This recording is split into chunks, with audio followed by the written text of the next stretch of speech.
আসছে fish fish করে কি কথা বলছো?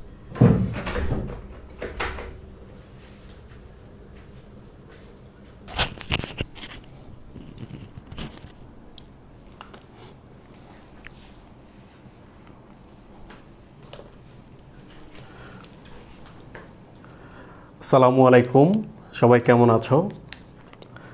আমি তোমাদের গ্রেটিংসগুলো নিয়েছি। তো আজকে আমাদের 2021-এর একটা মিশন শুরু হচ্ছে। বলে রাখি, তোমাদের অনেকেই আছে যারা এর আগে মিনিমাম তিন ধরনের কোর্স করে এখানে আসছো। তো তাদেরকেও বলে রাখি, তোমাদের অবশ্যই আশাভঙ্গ হবে না, কারণ তোমরা অলরেডি অনেক কিছু জানো। পাশাপাশি এখন আমরা ডিটেল থেকে আরও ডিটেলে প্রবেশ করব।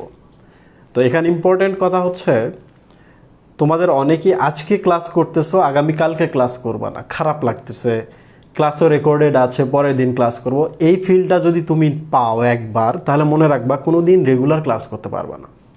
আর রেগুলার ক্লাস করার মধ্যে একটা মজা আছে, এটা ধীরে ধীরে বুঝতে পারবা।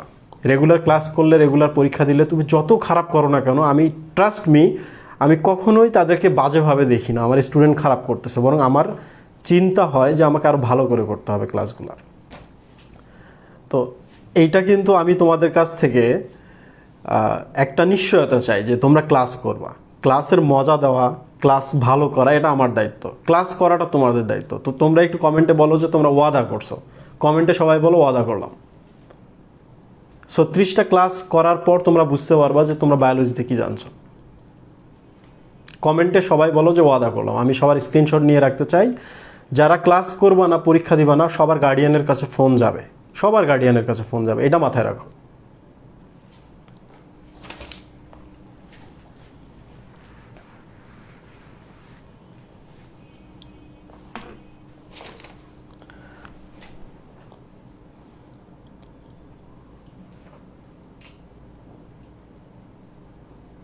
ভিডিও ঠিক আছে, কোথাও ব্লার নাই।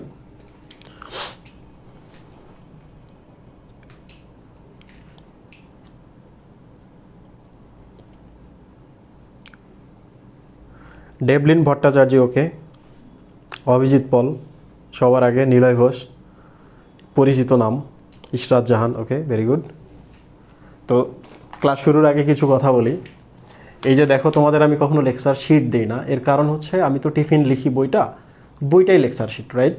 আরেকটা কথা বলা আছে টিফিনের ভেতরে, যে তোমাকে আগে টেক্সট বুক পড়তে হবে, তার টেক্সট বুকের থেকে বড় লেকচার শিট নাই। তা লেকচার শিট তোমরা কেন চাও? আমি মুখে যেগুলো বলতেছি এগুলো লিখে নিবা। এরপরের কথা হচ্ছে আমি কি কি পড়ালাম, এর জন্য আমি একটা, এই যে দেখো এখানে একটা মডিউল তৈরি করেছি। একবারে উপরের দিকে দেখো কিছু কোশ্চেন দেওয়া আছে, এগুলো তোমাদের পরীক্ষায় আসবে। এইচএসসি ফাইনালে খুব সহজ প্রশ্ন আসে। আমরা যারা বিভিন্ন একাডেমিতে ক্লাস নিই, কিংবা তোমাদের যে কলেজের প্রশ্নগুলো হয়, এগুলো কিন্তু খুব জটিল হয়, যে টিচার যেমন পড়াবে তেমন জটিল। তো তুমি যদি ভালো জানো, তোমাকে কখনো আটকাতে পারবে না।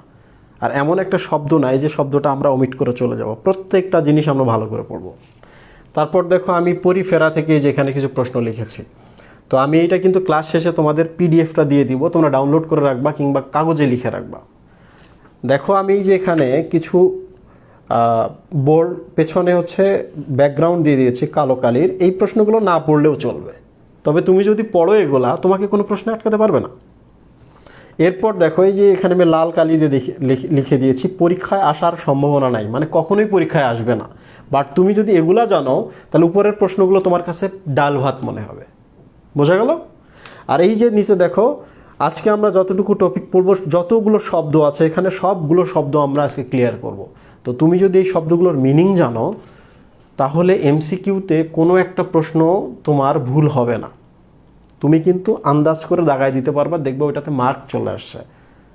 তাহলে তুমি যদি 36টা ক্লাস করো, আমি একটা কথা বলতে পারি, তোমার ক্লাসের সবার থেকে ভালো জানবা। 2 নম্বর হচ্ছে, যারা আমরা কলেজের টিচার আছে, যারা সম্মানিত টিচার আছেন, তারা তো অনেক সময় পান না, কোর্সটা দ্রুত শেষ করে দিতে হয়। তো ধরে নিতে পারো তারা যা পড়ায় নেই সেগুলোও তুমি পড়ছো। অনেকে যা জানে না, ইভেন টিচার লেভেলেও অনেকে জানে না, সেগুলোও কিন্তু তুমি জানবা। তো তোমাকে শ্রম দিতে হবে। বায়োলজিটা কাভার করো, এই 10টা চ্যাপ্টার ভালো করে কাভার করো, দেখবা এডমিশনে কিংবা এইচএসসি ফাইনালে তোমার অনেকটা বোঝা মাথা থেকে নেমে যাবে। তো আমার কাজ হচ্ছে বোঝা নামিয়ে দেওয়া, তোমার কাজ হচ্ছে তোমার কাজ হচ্ছে নিজে নিজে বোঝাটা হাত দিয়ে নামানো। বোঝা গেল? তো আজকে এই যে দেখো শিট, এটা আমি তোমাদের সবাইকে দিয়ে দিব। তো আমি এখানে যা যা লিখেছি সবগুলো আমি তোমাদের পড়াবো, ঠিক আছে? আজকে যেহেতু ফার্স্ট ক্লাস, আজকে বেশি ডিটেল হবে, পাশাপাশি আজকে টপিকটা খুব ছোট হবে। ছোট টপিকটা কিন্তু একটু সময় লাগবে। তো বেসিক যদি শেখার একবার মজা পেয়ে যাও, তাহলে দেখবা যে টাইম কোন পাশে চলে গেছে তুমি নিজেও বুঝতে পারবে না। Am I clear or am I clear?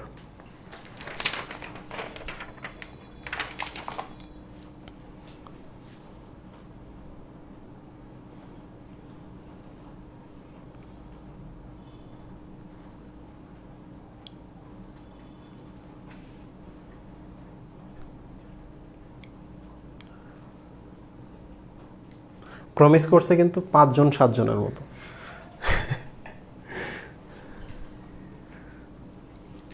আচ্ছা, এটা এটা রেখে দাও। ওকে, তাহলে আজকে আমরা শুরু করছি প্রাণীর বিভিন্নতা এবং শ্রেণীবিন্যাস। তো এখানে কিছু কোশ্চেন আমি প্রথমে লিখে দিই, কোশ্চেনগুলো আমরা সলভ করি। তোমরা শুধু শুনে যাবা, যার ইচ্ছা হয় বই খুলবা খোলো, ঠিক আছে, বাট খাতা কলমে অবশ্যই লিখবা। ওকে, তাহলে 1 নম্বর প্রশ্নটা আমি লিখি।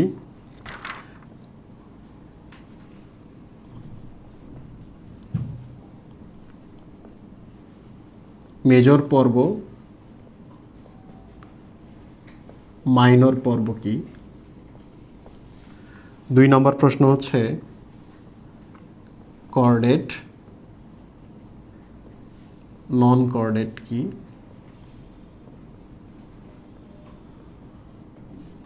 3 নম্বর প্রশ্ন হচ্ছে বিভিন্ন প্রাণীদের গঠন মাত্রা।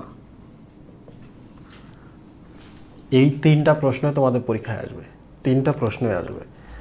তো 3টা প্রশ্ন যেহেতু আসবে, এগুলো নিয়ে আমি আগে বেসিকগুলো বলি। বইতে কিন্তু সব দেওয়া আছে, আমি 3টা বই থেকে পড়াচ্ছি।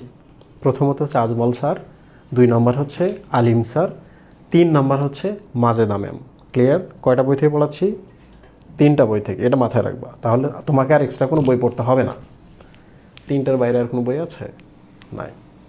ওকে, একটা সংখ্যা দেখে নাও, 33। 33 একটা সংখ্যা। তোমরা বলো না প্রাণী জগতে পর্ব কয়টা, বলার সাথে সাথে বলো 9টা 10টা 9টা 10টা, কনফিউজড হয়ে যাও না। মনে রাখবা 3কে 3 দ্বারা গুণ দিলে কত হয়? 9, রাইট? তাহলে এই 9 হচ্ছে মেজর পর্ব। মেজর দেখে মনে হচ্ছে না খুব বড় গুরুত্বপূর্ণ, রাইট? মনে হচ্ছে কি না? মেজর নামটা শুনেই মনে হচ্ছে যে খুবই গুরুত্বপূর্ণ। তাহলে অগুরুত্বপূর্ণ কিছু পর্ব আছে, কোনগুলা? 33 থেকে যদি আমরা 9 বাদ দিই কত হয়? এই পাশে আমি লিখলাম 26, এই 24, রাইট? তাহলে এগুলো কি? মাইনর পর্ব। এগুলা কি? ওটা যদি গুরুত্বপূর্ণ হয়, এটা হচ্ছে অগুরুত্বপূর্ণ। তাহলে তোমাকে এই 24টা পড়তে হবে না, এটা এমসিকিউ এর জন্য ইম্পর্টেন্ট। ওকে, তাহলে দেখো আমি দুটো শব্দ লিখেছি, গুরুত্বপূর্ণ এবং অগুরুত্বপূর্ণ। কেন বলা হচ্ছে এই মিনিংটা দেখে নাও, বইতে আছে, তারপরে বলি। 1,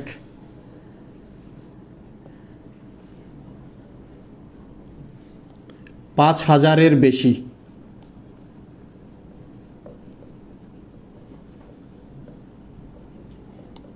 প্রাণী থাকবে, রাইট? তাহলে আমরা যে 9টা পর্বের কথা বলছি, যারা মেজর পর্ব, প্রত্যেকটা পর্বে মিনিমাম 5000 করে প্রাণী থাকবে। অনেক প্রাণী, রাইট? 5000 করে প্রাণী থাকবে, তাহলে একটা মেজর পর্ব হবে। তাহলে দেখো এইটার ক্ষেত্রে কি হবে, এই 24টাতে 5000-এর নিচে থাকবে, কোনোটাতে দেখা গেলো 8টা 10টা মাত্র প্রাণী। তো সারা পৃথিবীতে তো এত বেশি আশরাফুল মখলুকাত যে সবাইরে তো আর পর্বের মধ্যে স্থান দেওয়া সম্ভব না। তো কয়েকজন মিলে একটা করে পর্ব, এগুলো মাইনর পর্ব, এগুলোর কথা আমরা আজকে পড়বো না। তাহলে 5,000-এর বেশি প্রাণী থাকবে, 1। 2 নম্বর হচ্ছে গুরুত্বপূর্ণ শব্দটা দিয়ে দেখো, এই 5,000 যে বেশি প্রাণী থাকবে, প্রত্যেকটা প্রাণীর সাথে আরেকটা প্রাণীর একটা করে সম্পর্ক থাকবে, রাইট? সম্পর্ক যদি থাকে তাহলে দেখো আমরা কিন্তু phylum, class, order, family, genus, species করে একটা কিন্তু শ্রেণীবিন্যাস করি প্রাণীদের, প্রজাতি, গণ, এইভাবে, তাই না? করি কি না? তাহলে দেখবা যে ওই 5,000 প্রাণীকে তুমি এই জায়গায় বসাইতে পারবা, এই জায়গায় বসাইতে পারবা। তাহলে শ্রেণীবিন্যাসে তাদেরকে বসানো যায়, শ্রেণীবিন্যাসগত তাদের একটা গুরুত্ব আছে। তো এখানে যেহেতু বসানো যাচ্ছে তার মানে এদের পরিচয় আছে, রাইট? তাহলে শ্রেণীতাত্ত্বিক পরিচয় আছে।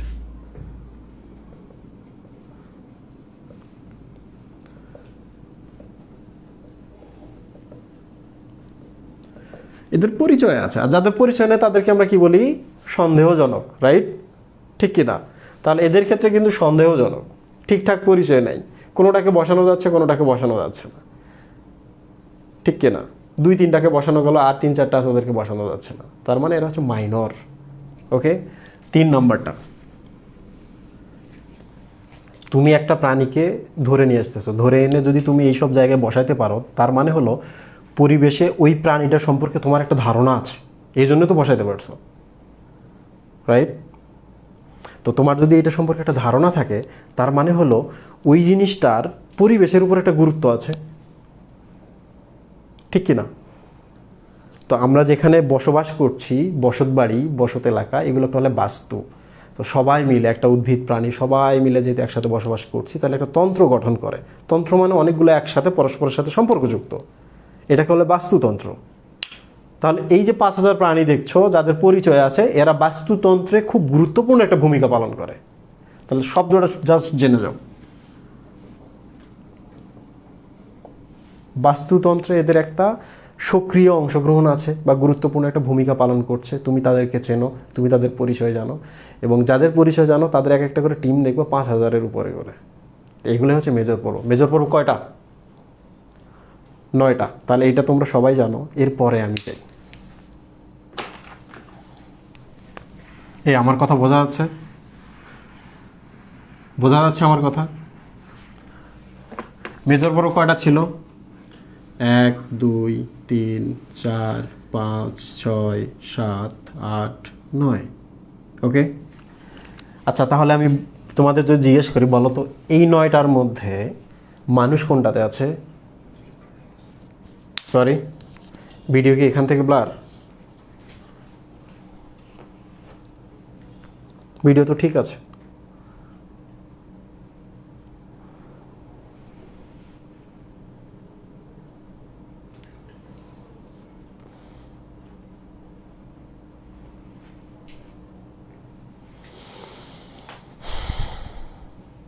ভিডিও তো ঠিক আছে।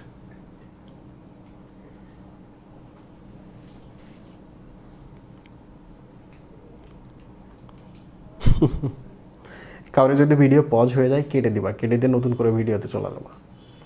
ভিডিও পজ হয়নি, ভিডিও চলছে।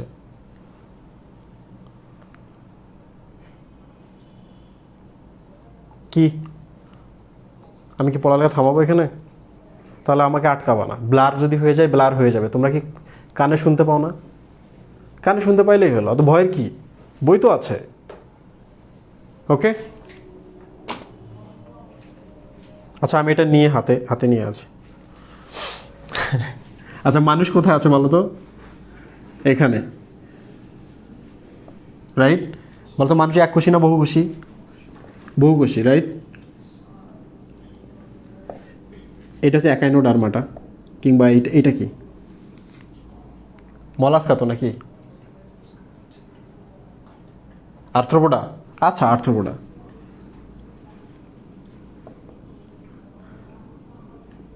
আর্থ্রোপোডা পর্বের একটা প্রাণী আছে ঘাস ফড়িং। বলো তো ঘাস ফড়িং এককোষী না বহুকোষী?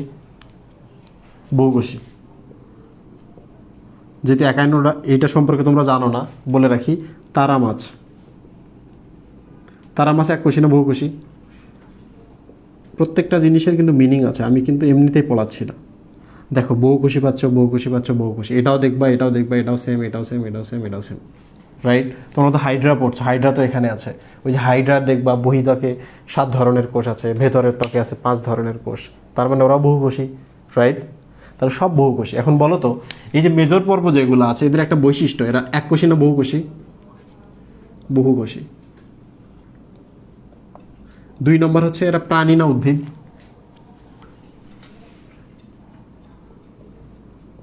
প্রাণী। তাহলে এখন বলো তো, মেজর পর্বে যে প্রাণীগুলো আছে এরা এককোষী না বহুকোষী? বহুকোষী। তাহলে পর্বগুলো সবাই বহুকোষী প্রাণী, এটা মাথায় রাখতে হবে। সবগুলো পর্ব হচ্ছে বহুকোষী। আমি কেন বহুকোষীর কথা বললাম? নিশ্চয়ই এককোষীর কথা এখানে চলে আসবে, রাইট? একটা সময় যখন আমরা পড়েছিলাম বই, তখন ছিল 10টা পর্ব, রাইট? এই পর্ব, এই পর্ব, এই পর্ব, এই পর্ব, এগুলো তো বহুকোষী। তাহলে এককোষীটা কোন দিকে থাকবে? উপরে থাকবে, তাই না? তাহলে এই যে এখানে একটা পর্ব ছিল, এটার নাম ছিল প্রোটিস্টা বা প্রোটোজোয়া। আচ্ছা, আমি প্রোটোজোয়া লিখি। এরা কোন পর্ব ছিল? এরাও কিন্তু পর্বের মধ্যে ছিল, এরা 1 নম্বর পর্ব ছিল, এরা কিন্তু এককোষী।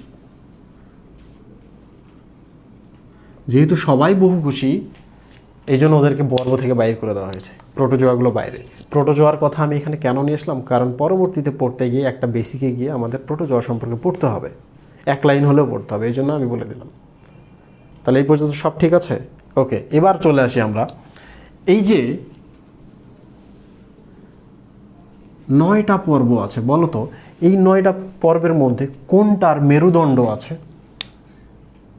মেরুদণ্ড কোনটার আছে? মানুষ, রাইট? তাহলে এরা হচ্ছে কর্ডাটা। তাহলে উপরেরগুলোতে কিছু নাই। কর্ডাটা শব্দটা দেখো, কর্ডাটার শুরুতে আছে কর্ড। কি আছে? কর্ড। তাহলে যাদের শরীরে কর্ড যুক্ত আছে তাদেরকে বলা হয় কর্ডাটা। তাহলে নাম দেখে মনে হচ্ছে এরা কর্ডাটা, এদের কর্ড আছে। বাকিগুলোর কি নাই? কর্ড নাই। তাহলে এরা কি? নন কর্ডাটা, রাইট? তাহলে এখন বলো তো, কর্ডাটা পর্ব কয়টা? 1টা। নন কর্ডাটা কয়টা? 8টা। তাহলে এইটা প্রশ্ন আসতে পারে। ওকে, খুব সহজ সহজ পড়াচ্ছি, এরপর আমরা ডিপে চলে যাব, তখন গিয়ে কিন্তু কান দিয়ে আগুন বের হবে। তাহলে এখন থেকে ছোট ছোট জিনিসগুলো খেয়াল রাখো, একটাও মিস করবে না। তাহলে আজকে আমরা কি পড়ছি? নন কর্ডাটা 1 নম্বর পর্ব। ওকে, তাহলে এই যে দেখো, কোঅর্ডিনেট নন কোঅর্ডিনেটের কথা আমি এখানে বলেছি। তো এখানে আমি ছোট্ট করে একটা বৈশিষ্ট্য বলি, তোমাকে কিন্তু কোঅর্ডিনেটা এবং নন কোঅর্ডিনেটার মধ্যে পার্থক্য পড়তে হবে। তাহলে এখানে একটা ঘর দাও, আমি 3টা পার্থক্যের কথা বলবো।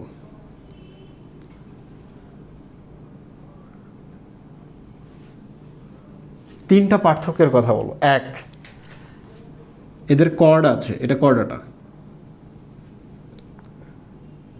এটা হচ্ছে নন কর্ডাটা। পার্থক্য দেখো, মানুষের ক্ষেত্রে চিন্তা করো।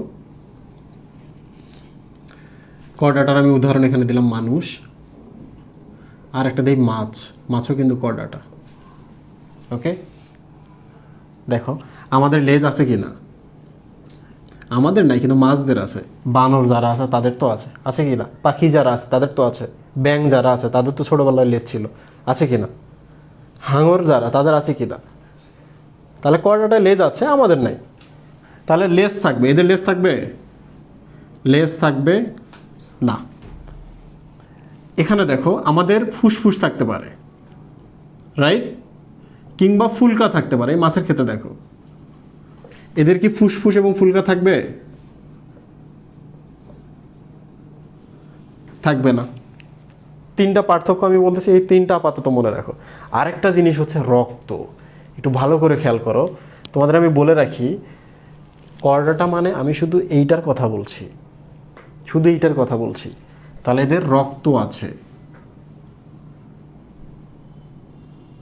তোমরা যারা জানো মলাস্কার কথা, তোমরা জানো যে মলাস্কারও রক্ত আছে, এনিলিডা বা কেঁচোরও রক্ত আছে, রাইট?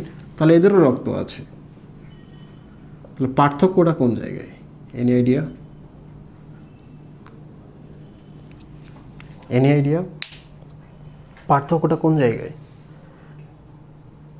একটু ভালো করে দেখো, আমাদের কিন্তু এগুলো হচ্ছে তরল রক্তনালীর ভেতরে, এগুলোকে বলা হয় পানি বা প্লাজমা, তাই না? জলীয় অংশ যেটা, জলের মতো যেটা অংশ, সেটা প্লাজমা বা পানি। পানিতে কি থাকে? এরকম রক্তকণিকা থাকে, থাকে কি না? রক্তকণিকার ভেতরে আমাদের এই যে এখানে হিমোগ্লোবিন থাকে, বুঝলা? কিন্তু এই 9 নম্বর পর্ব বাদে বাকি যাদের আছে দেখতেছো, সবার ক্ষেত্রে পানি আছে, এদের নাই হয়তো বা, এদের হয়তো বা নাই, এদের হয়তো বা নাই, বাট কাউরে কাউরে আছে, পানি আছে, কিন্তু এই যে রক্তকণিকাটা এটা নাই। তাই বলে কি এদের হিমোগ্লোবিন থাকবে না? কিংবা অন্য কোনো হিমোগ্লোবিনের পরিবর্তে জিনিস থাকবে না যারা অক্সিজেন কার্বন ডাইঅক্সাইড পরিবহন করবে? করবে। তারা কোথায় থাকবে? রক্তরসের ভেতরে এরকম দ্রবীভূত অবস্থা থাকবে। দেখছো, আমাদের হিমোগ্লোবিন আমরা একটা কোষের ভেতরে দিয়ে রাখছি, রক্তকণিকার ভেতরে বা রক্তকোষের ভেতরে। কিন্তু নন কর্ডাটারদের ক্ষেত্রে হিমোগ্লোবিন বলো, হিমোসায়ানিন বলো, ক্লোরোকুয়েরিন বলো, যা কিছু বলো, সবগুলো থাকে পানির মধ্যে দ্রবীভূত অবস্থায়। এই তিনটা মনে থাকবে। লেজ আছে, লেজ নাই। ফুলকা বা ফুসফুস আছে, ফুলকা বা ফুসফুস নাই। আমাদের রক্তকণিকা আছে, তার ভেতর হিমোগ্লোবিন, এদের রক্তকণিকা নাই, পানিটার ভেতরে দ্রবীভূত অবস্থায় আছে হিমোগ্লোবিন। ওকে, তাহলে তিনটা পার্থক্য বললাম, আপাতত এই তিনটা পার্থক্যই মনে রাখবা। ধীরে ধীরে আমরা অন্য অন্য ক্লাসে গিয়ে বাকিগুলো সব শিখে ফেলবো। কঠিন লাগতেছে? এখনো তো যায় নাই।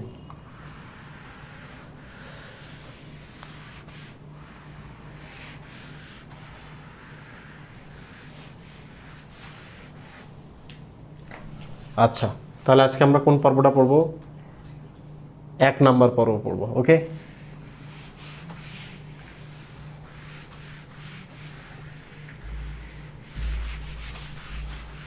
সবাই দেখো, একটা মাত্রা নিয়ে আমি কথা বলি। এর উপরে একটা পর্ব ছিল না এক সময়, কি নাম ছিল? প্রোটোজোয়া। তোমার মনে হচ্ছে এটা কি জিনিস? দেখো, জোয়া বা জুন, জুন মানে কিন্তু এনিমেল, কি? প্রাণী। প্রোটো শব্দের অর্থ হচ্ছে very early, very early. Pro শব্দের অর্থ শুধু আর্লি। আর্লি মানে হচ্ছে সকালের শুরুর দিকে, কিংবা পৃথিবীর বয়সে যখন শুরুর দিকের বয়স ছিল তখন। তাহলে এগুলাই হচ্ছে শুরুর দিকে বা খুব শুরুর দিকে আসা প্রাণী। ওকে, তাহলে খুব শুরুর দিকে যদি আসে, এইসব প্রাণী মাত্র একটা করে কোষ নিয়ে গঠিত, আর বাকি সবগুলাই কি ছিল? বহুকোষী, রাইট? তো আমরা এখন প্রোটোজোয়ার উদাহরণ দেখি। তোমাদের কি মনে আছে এমিবা? মনে আছে? ইউগ্লেনা নাম শুনছ কখনো? কিংবা প্যারামিশিয়াম নাম শুনছ? কোথায় শুনছ? 9, 10? দেখো, এমিবা কিন্তু নিজে একটা এরম কোষ, তাই না? সাইটোপ্লাজম, এই যে নিউক্লিয়াস। এইসব প্রাণীগুলা সিঙ্গেল একটা মাত্র কোষ দিয়েই এরা স্বতন্ত্র, একা ঘুরে বেড়াইতো। তাদের যত ধরনের কাজ আছে, যেমন অক্সিজেন নেওয়া, কার্বন ডাইঅক্সাইড বের করে দেওয়া, এখানে খাওয়া, কিংবা এখান থেকে বজ্র পদার্থটা বের করে দেওয়া, কিংবা কোনো একটা যে জীবাণু তাদেরকে আক্রমণ করে, এই কোষটা দিয়ে তারা মেরে ফেলতো, এই কোষটা দিয়ে তারা তাদেরকে খেয়ে ফেলতো। একটা মাত্র কোষ একা একা ঘুরে বেড়াইতেছে। কিছু বুঝলা? তাহলে এবার একটু দেখো তো তোমরা, এ তো একটা কোষ, রাইট? তাহলে সবগুলো কাজ কোনগুলোতে করতেছে? এই সাইটোপ্লাজমগুলোতে, রাইট? এই অংশটাতে করতেছে, ঠিক কিনা? তাহলে আমরা বলতে পারি এই প্রাণীটার ক্ষেত্রে সে যে কাজ করতেছে, তার যে স্ট্রাকচার বা গঠন, এটাকে বলা হয় সাইটোপ্লাজমিক গঠন। সাইটোপ্লাজমিক অর্গানাইজেশন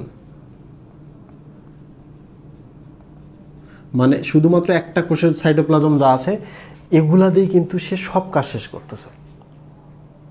ওকে, বাট এরপরে কিন্তু দেখো 1 নম্বর পর্ব চলে আসলো, বহুকোষী পর্ব। তো আমি এর পাশে আরেকটা ছবি অ্যাড করি।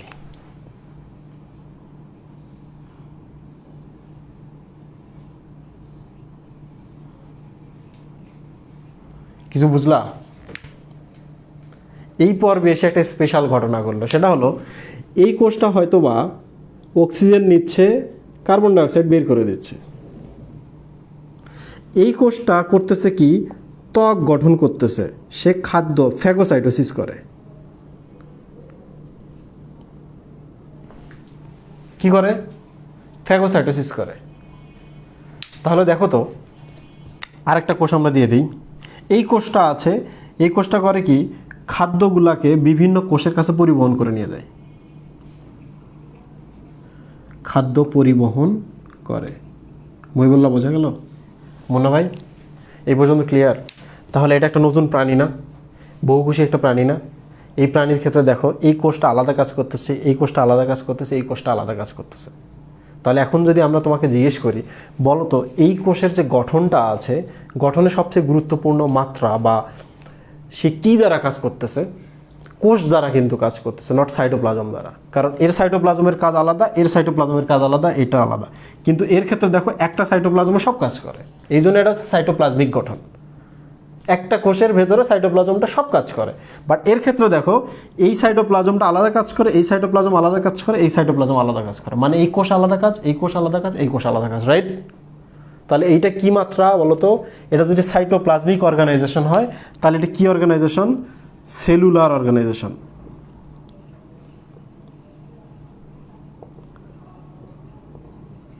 বা কোষ মাত্রা। তাহলে কখনো যদি জিজ্ঞেস করে যে প্রোটোজোয়া পর্বের প্রাণীদের কিংবা পরিফেরা পর্বের আগের প্রাণীদের গঠন মাত্রা কেমন ছিল? সাইটোপ্লাজমিক গঠন মাত্রা ছিল। যখনই বহুকোষে চলে আসলো, প্রথম যে পর্ব, এই যে 1 নম্বর পর্ব, এর কোন ধরনের গঠন মাত্রা চলে আসলো? কোষ মাত্রা, রাইট? বিভিন্ন কোষ বিভিন্ন কাজ করে। এই পর্যন্ত মনে থাকবে? তোমরা কি আমার কথা বুঝতে পারতেছো এই পর্যন্ত? কিছুক্ষণ পর আরও ক্লিয়ার হওয়া শুরু করবে ব্যাপারগুলো। ওকে, তাহলে আমি কিন্তু তোমাদের 2টা গঠন মাত্রা পড়াইলাম। একটা হচ্ছে সাইটোপ্লাজমিক অর্গানাইজেশন, 2 হচ্ছে সেলুলার অর্গানাইজেশন। এরপর পরে আগামীকালকে গেলে আমরা 3 নম্বরটা শিখবো, 4 নম্বরটা শিখবো, এইভাবে আমরা টোটাল 5টা শিখবো। যেহেতু এইটা আমাদের বইতে নাই, তাহলে আমরা কয়টা শিখলাম? তাহলে 4টা। মনে রাখবো কিন্তু 4টার কথা। এইটা সহ কিন্তু 5টা গঠন।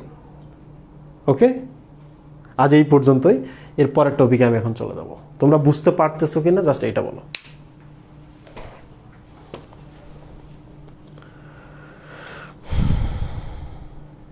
ওকে, তোমরা যদি কষ্ট করে এত দূর পর্যন্ত আসতে পারো, আমি নিশ্চিত তোমরা পরেরগুলা পড়লে আরো খুব মজা পাবা। তাহলে আজকে আমরা কোন মাত্রার প্রাণী দেখব? তোমরা তোমাদের খাতায় যে সিরিয়ালটা রাখবা, পাশে লিখবা কোষ মাত্রা, এটা ফাঁকা রেখে দিবা, কারণ পরের দিন ওখানে গিয়ে আবার আরেকটা জিনিস লিখবা। এখানে লিখবা কোষ মাত্রা। ওকে, পরের দিন এখানে আরেকটা লিখবা, এখানে আরেকটা লিখবা, এইভাবে লিখে যাওয়া, ফাঁকা রেখে দাও।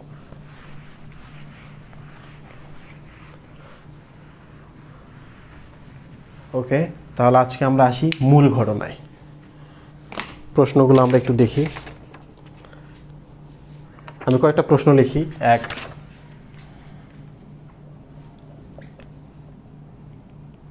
এগুলো পরীক্ষায় আসবে।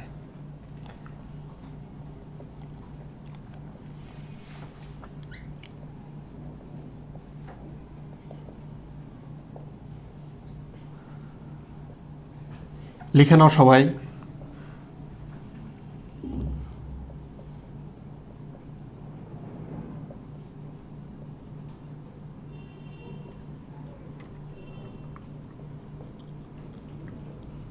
এটা আসবে না, এটা পরীক্ষায় আসবে না, বাট আমি লিখে দিলাম।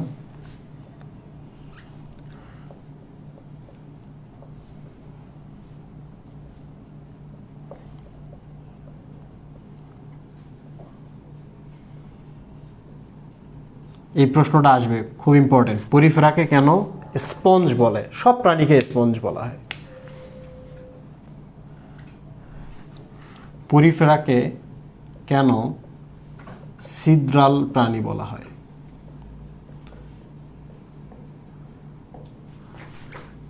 আমরা যারা মেডিকেলে পড়েছি, তো মেডিকেলে প্রত্যেকটা পরীক্ষা শুরুর আগে কোশ্চেন ব্যাংক পাওয়া যায়। কোশ্চেন ব্যাংক মানে হচ্ছে প্রচুর পরিমাণ কোশ্চেন, 200, 400, 500, হাজার হাজার কোশ্চেন। তো এইরকম আমরা প্রিন্ট করে নিয়ে আসি, প্রত্যেকটা কোশ্চেন দেখি আর বই থেকে আনসার বের করে ওটার আনসারগুলো দেখি। তো ভাইবা হলে দেখা যায় যে এই প্রশ্নগুলোই ধরে এবং এই প্রশ্নগুলো তো আমার পরীক্ষায় আসবে, এর বাইরে তো আর কোনো প্রশ্ন নেই। তো তাতে হয় কি, পড়াটা রিভিশনও হয়, কোন ধরনের কোশ্চেন আসবে, কীভাবে আনসার করবো এটাও শেখা যায়। তাহলে এইভাবে যদি তুমি পড়াশোনা করো, বায়োলজি তোমার জন্য খুব সহজ। আমি এটা কিন্তু তোমাদের দিয়ে দিব, তারপরে লিখে ফেলো।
এই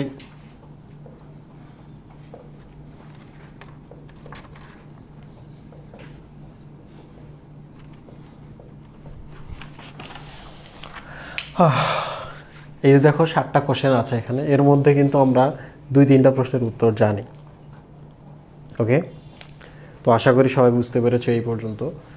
তো আমি এইগুলো যখন ব্যাখ্যা করব, তখন আমি ছবি দেখিয়ে দেখিয়ে বোঝাবো পরিফেরা পর্বের যত কথা বলা আছে বইয়ের মধ্যে সবগুলাই। ওকে, তো আসি এবার আমরা এগুলো ব্যাখ্যা করতে। তার আগে আমরা একটা পরিফেরা পর্বের যে কোনো একটা প্রাণীর ছবি অ্যাড করি। আচ্ছা, এখানকার কি ছবিটা দেখা যায়?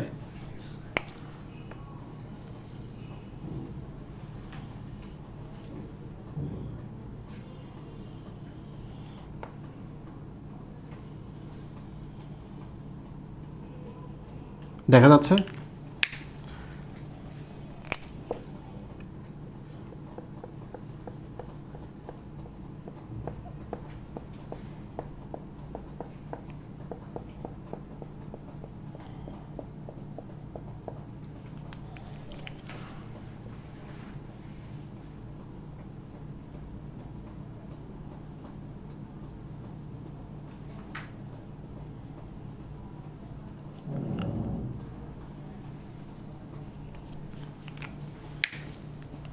কিছু বুঝতে পারতেছে এটা কিসের মতো লাগতেছে? এটা বাটির মতো লাগতেছে, কিংবা একটা পিপে আকৃতির কোনো একটা কিছুর মতো লাগতেছে। এটা হচ্ছে পরিফেরা পর্বের যে কোনো একটা সরল প্রাণী। ওকে, কেন সরল বলে আমরা সেগুলো সব দেখব। দেখো এক এক করে। পরিফেরাকে কেন নিম্ন শ্রেণীর প্রাণী বলা, এটা প্রশ্নটা পরীক্ষায় আসবে। নিম্ন শ্রেণীর বলার কারণ দেখো এক এক করে। পর্ব কয়টা? এই তো 9টা নাকি? তাহলে পর্বগুলা কিন্তু 1 থেকে যত বাড়তে থাকে, 9-এর দিকে যেতে থাকে, ধীরে ধীরে তারা উন্নত হতে শুরু করে। তাহলে বলো তো এই 9টার মধ্যে সব থেকে নিম্ন শ্রেণীর কোনটা? 1 নম্বর পর্ব, রাইট? তো নিম্ন শ্রেণী বলার তো নিশ্চয়ই কোনো কারণ আছে। যেমন মানুষের ক্ষেত্রে চিন্তা করো, আমাদের নটকট আছে, স্নায়ুতন্ত্র আছে, অমুক তমুক নানা কিছু আছে, কিডনি আছে, ইউরিনারি ব্লাডার আছে, হৃৎপিণ্ড আছে রক্ত দেওয়ার জন্য, রক্তনালী আছে, তার ভেতরে রক্ত আছে, মেলা কিছু, রাইট? তাহলে 1 নম্বর হচ্ছে কেন এরা নিম্ন শ্রেণীর।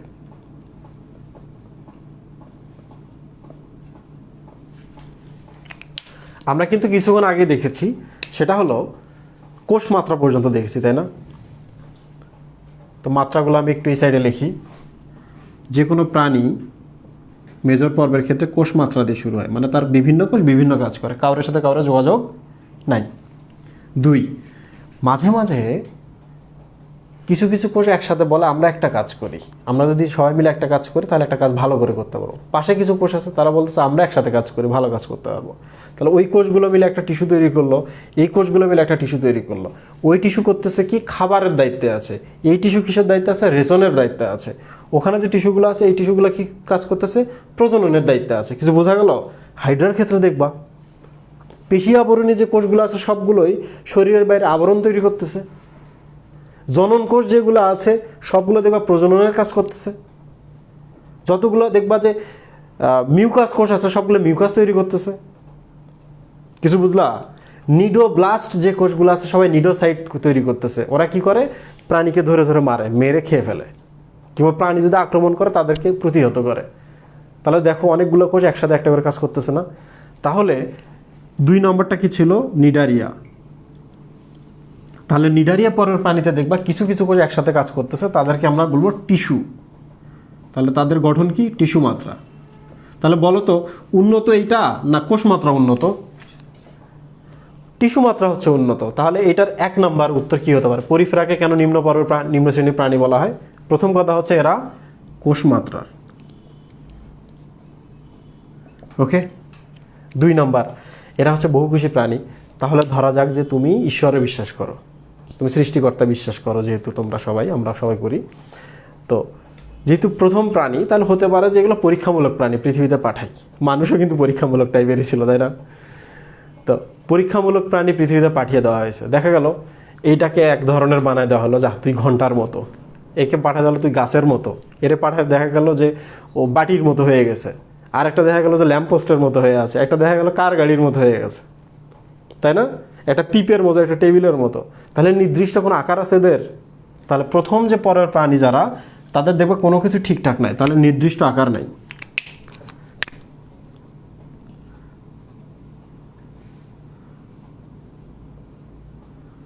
নির্দিষ্ট আকার নেই। 2 নম্বর হচ্ছে, 3 নম্বর একটা জিনিস মনে রাখবা, পৃথিবীতে যে প্রাণীগুলো যত বর্ণিল, এই প্রাণীদের টিকে থাকা তত টাফ। কিছু বোঝা গেল?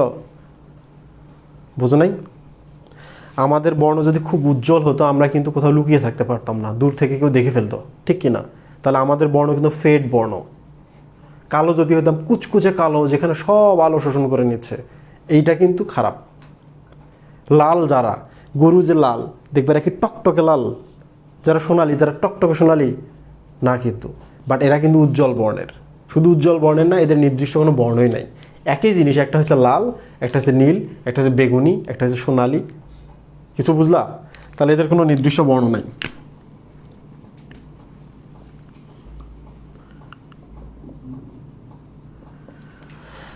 কোষমাত্রার নির্দিষ্ট আকার নাই, নির্দিষ্ট বর্ণ নাই। ওকে। আরও কিছু অনুন্নত হওয়ার কারণ আছে, সেটা হলো এদের কোনো তন্ত্র নাই। কোনো কি নাই? তন্ত্র নাই। এবার আমি তোমাদের বলি তন্ত্র কি জিনিস। এই যে ধরা যাক একটা মানুষের ক্ষেত্রে 2 পাশে 2টা কিডনি আছে, তাহলে এটা একটা অঙ্গ। তারা কি করে, প্রস্রাব তৈরি করে শরীর থেকে ইউরিয়াকে বের করে দেওয়ার জন্য, রাইট? কিডনি 2টা যদি প্রস্রাব তৈরি করে, শরীর থেকে কি প্রস্রাব বের করে দিতে পারবে? পারবে না। তাহলে কি করবে তারা? 2টা তার লাগাবে, এদেরকে বলে ইউরেটার বা গবিনী বা রেচন নালী। তাহলে ইউরেটার 2টা দ্বারা কিডনির ভেতরের, এটা একটা কিডনি, এটা একটা কিডনি, এই যে দেখো ইউরেটার দিয়ে বের করে দিচ্ছে কাকে? মূত্রটাকে। তাহলে বলো তো এটা একটা অঙ্গ, তাহলে এটাও একটা অঙ্গ। তাহলে এই কিডনিটা একাই কি শরীর থেকে বজ্র পদার্থ বের করে দিতে পারতো? পারতো না। তাহলে এ তাকে হেল্প করতেছে। তাহলে দেখো 2টা অঙ্গ মিলে একসাথে কাজ করতেছে। শুধু এখানেই না, এরা কোথায় বের করে দেবে? এরা একটা থলির মধ্যে রেখে দেবে। এই থলিটা যদি না থাকতো তাহলে কি প্রবলেম হতো? তোমার শরীর থেকে সারাদিন টপ টপ টপ টপ করে প্রস্রাব বের হতো। কি জার্নি করতে পারতা?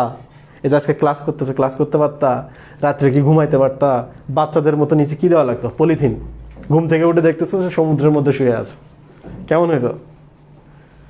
তাহলে একটা থলির খুব গুরুত্ব আছে আমাদের শরীরে। শুধু থলির মধ্যে রাখলে হবে? তোমার শরীরে থলি আর কত বড়, 750 ml মূত্র ধরতেছে এখানে। তাহলে তোমাকে এক কাজ করতে হবে যে থলির মাথায় এখানে একটা কি দিতে হবে, স্ফিংটার দিতে হবে, দরজা বন্ধ করে দিতে হবে, যেন থলির ভেতরে মূত্রগুলো আটকে থাকতে পারে। নইলে ঘুমের মধ্যে তুমি সারাদিন টপ টপ টপ টপ করে এক্সক্রেট করবা, রাইট? এরপর দেখো এই যে থলি থেকে বের হওয়ার জন্য যে তুমি ঘুম থেকে উঠছো, বেশি প্রেশার হয়ে গেছে এখানে, মানে থলি ভরে গেছে, দেয়ালগুলোতে চাপ দিতেছে, তাহলে বের হইলে এই যে মূত্রনালী, এর মধ্য দিয়ে দেখো শরীর থেকে মূত্রগুলো নিষ্কাশিত করলা।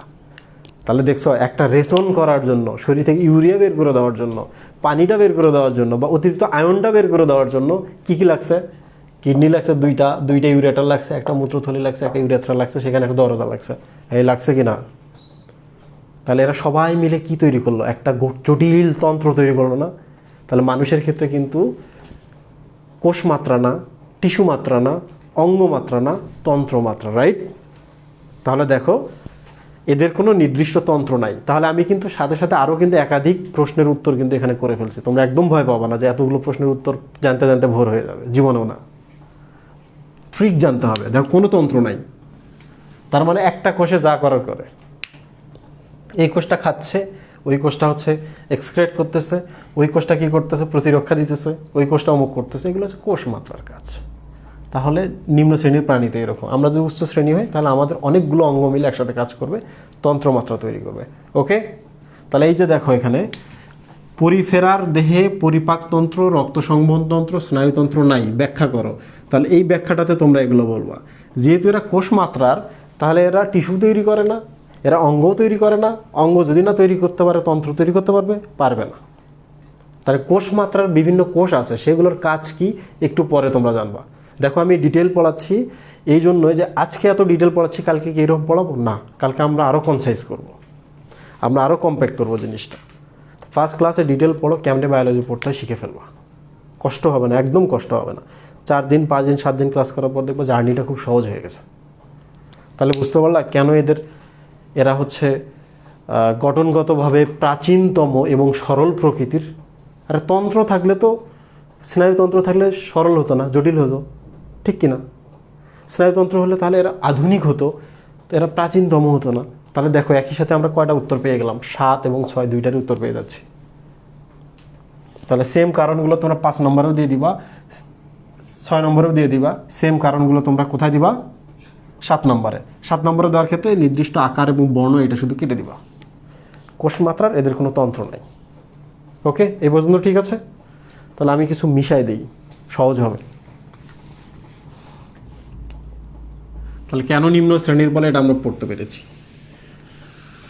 কোষ মাত্রার কোনো তন্ত্র নাই, নির্দিষ্ট আকার নাই, নির্দিষ্ট কোনো বর্ণ নাই।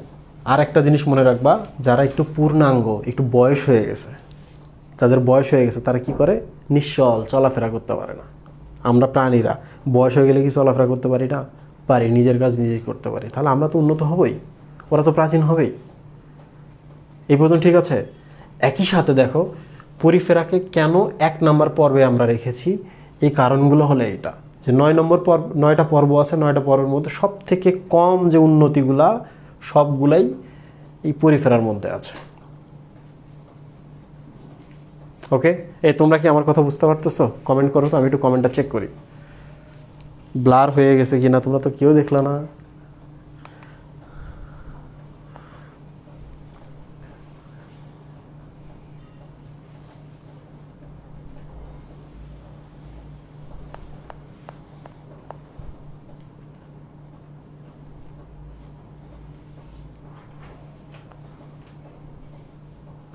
যাক, এরা অন্তত একটা ধারণা পাচ্ছে যে কেমনে পড়তে হয়। ওকে, তো পাশাপাশি কিন্তু তোমরা বেসিকগুলো শিখে যাচ্ছ, এটাও খুব গুরুত্বপূর্ণ। তাহলে আমি একটু মিশাই দিই কেন 1 নম্বর পর্বে রেখেছিলাম, কারণ সব অনুন্নত। কেন পরিফেরার দেহে পরিপাকতন্ত্র, রক্ত সংবহন, স্নায়ুতন্ত্র নাই? কারণ এরা কোষ মাত্রার। কোষ কীভাবে আর টিস্যু গঠন করেনি? তো এখানে টিস্যু তো আর অঙ্গ গঠন করেনি, অঙ্গ তো আর তন্ত্র গঠন করেনি, তাহলে তন্ত্র কেন থাকবে? বহুকোষী হলেও এরা গঠনগতভাবে প্রাচীনতম সরল প্রকৃতির। কারণ কি? কোষ মাত্রার। একটা মাত্র টপিক জানলে সব হয়ে যাবে।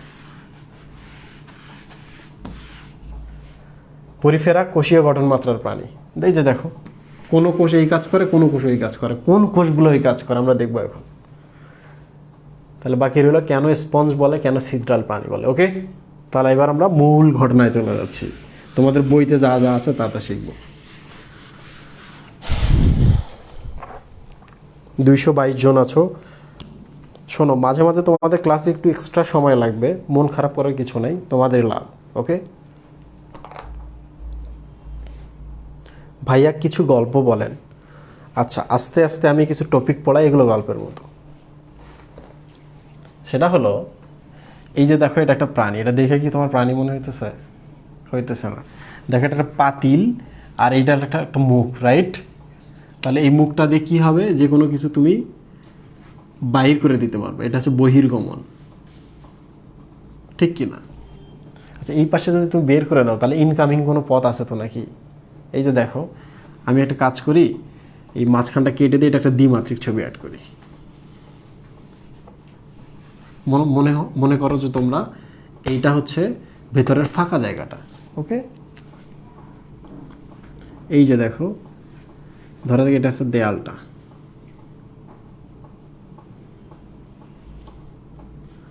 তাহলে এর দেয়ালে এরকম কি আছে? ছিদ্র আছে। দেয়ালে কি আছে? ছিদ্র আছে।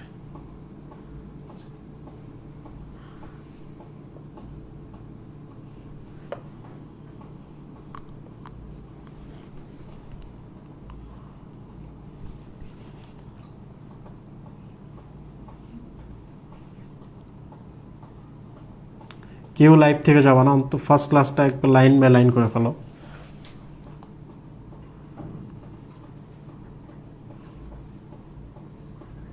তাহলে এর সারা দেহে কি আছে মহিবুল্লাহ? ছিদ্র আছে। তাহলে আমি একটা বহির্গমন দিলাম, তাহলে এগুলো কি? Incoming, right? তাহলে এগুলো হচ্ছে ভেতরে প্রবেশ করে, প্রবেশদ্বার। ওকে, তাহলে এগুলো হচ্ছে এক একটা করে ওপেনিং, ঠিক কি না? এগুলো হচ্ছে ওপেনিং। ওপেনিং মানে হচ্ছে অস্টি আম। কি? এই দেখো, ওতে ওপেনিং, ওতে হচ্ছে অস্টিয়াম। এখন বলো তো, পরিফেরা পর্বের প্রাণীদের শরীরে ছিদ্রপথ থাকে সারা গায়ে, ছিদ্রপথগুলোর নাম কি? অস্টিয়াম। যেহেতু সারা গায়ে ছিদ্রপথ থাকে, তাহলে এদেরকে আমরা কি বলতে পারি? ছিদ্রালো প্রাণী বলতে পারি। পারি কি না? এই যে দেখো, এখানে আছে, পরিফেরাকে কেন ছিদ্রালো প্রাণী বলে? কারণ এদের সারা শরীরে অস্টিয়াম নামক ছিদ্র আছে। আচ্ছা, এই আম শব্দটা দেখে কি তোমাদের মনে পড়তেছে না? যেখানেই আম, সেটাই হচ্ছে এক বচন, তাই না? তাহলে এটার একটা বহু বচন আছে, এটা বহু বচন কি? Ostia, right? তাহলে এখন মনে থাকবে এক বচন বহু বচন। ওকে, তাহলে আমরা পুরো পেলাম। প্রিয় স্টুডেন্ট, তোমরা ভাবো তো, যে এগুলোর ভেতর দিয়ে যদি কিছু প্রবেশ করে, লুক, এগুলোর ভেতর দিয়ে যদি কিছু প্রবেশ করে, তাহলে বের হবে কোন পাশে? এই পাশে। এগুলো ছোট ছোট ছিদ্র, তাহলে অনেকগুলো প্রবেশ করতেছে অল্প অল্প করে, তাই না? তাহলে একটা তো বড় ছিদ্র লাগবে, যেটাতে সব বের হতে পারবে। এই যে দেখো, এটা বহির্গমন। তাহলে এটা একটা হচ্ছে বহি, মানে কি? এই পাশে আউট হয়ে যায়, রাইট? বের হয়ে যায়, ঠিক কিনা? এটা ইন, এটা হচ্ছে আউট, আউট গোয়িং। তাহলে দেখো, আউটটাকে এবার আমরা একটু চেঞ্জ করে দিই, এটা লিখি ও এস, অস। তোমরা যারা বায়োলজি বই পাওয়ার সাথে সাথে 1 নম্বর 2 নম্বর 3 নম্বর চ্যাপ্টারকে জাম্প করে 9 নম্বর চ্যাপ্টারে যাও, কি আছে ওখানে দেখার জন্য, তাদের ক্ষেত্রে বলি, ওখানে একটা এরকম ছবি আছে, যেটার ভেতরে তুমি আমি সবাই ছিলাম। আছে কি না? সবাই ছিলাম আমরা এটার মধ্যে। এটার নাম হচ্ছে জরায়ু, রাইট? একটু দেখো তো, জরায়ুর প্রাচীরটা যদি কোনো ভেঙে ভেঙে যায়, কিংবা ডিম বা নুটা যদি ভেঙে যায়, তাহলে এগুলো তো এই পথে বের হয়, তাই না? এটাকে আমরা কি বলি? মেনস্ট্রুয়েশন বা রজস্রাব। সময়টাকে চক্র বলে, রজচক্র। এটার নাম হচ্ছে রজস্রাব, রাইট? দেখো তো, এই পথে বের হলো না, এই পথে রজস্রাব ভেতরে ঢুকলো, বের হলো। তাহলে জরায়ুর এই মুখটাকে বলা হয় অস, ইউটেরাইন অস। ইউটেরাস মানে হচ্ছে জরায়ু, রাইট? তাহলে অস মানে হচ্ছে এমন একটা ছিদ্রপথ যেটাতে বের হয়। তাহলে এটাও এমন একটা ছিদ্রপথ যেটাতে বের হয়। এই যে আমি অস লিখছি এখানে, অস থেকে হচ্ছে অসকুলাম। তাহলে বলো তো, পরিফেরা পর্বের প্রাণীদের আউটপুটটার নাম কি? অসকুলাম। ক্লিয়ার? ঠিক আছে। এই যে দেখো এখানে আম আসছে, তাহলে এটা কি সিঙ্গুলার, রাইট? তাহলে এটা প্লুরাল কি? অস্কুলা। এটা হচ্ছে বহুবচন, মনে রাখতে হবে। তাহলে যার গায়ে এতগুলো ছিদ্র, ইনপুট আউটপুট, তাকে আমরা ছিদ্রালো প্রাণী না বলে কাকে বলবো? মানুষও তো ছিদ্রালো প্রাণী, কিন্তু পরিমাণে কম, রাইট? ওকে, এই পর্যন্ত ঠিক আছে কি না? দেখো আমরা কিন্তু দুইটা শব্দ বলে ফেলছি। আচ্ছা, আমি তোমাদের একটু কমেন্টগুলো চেক করি।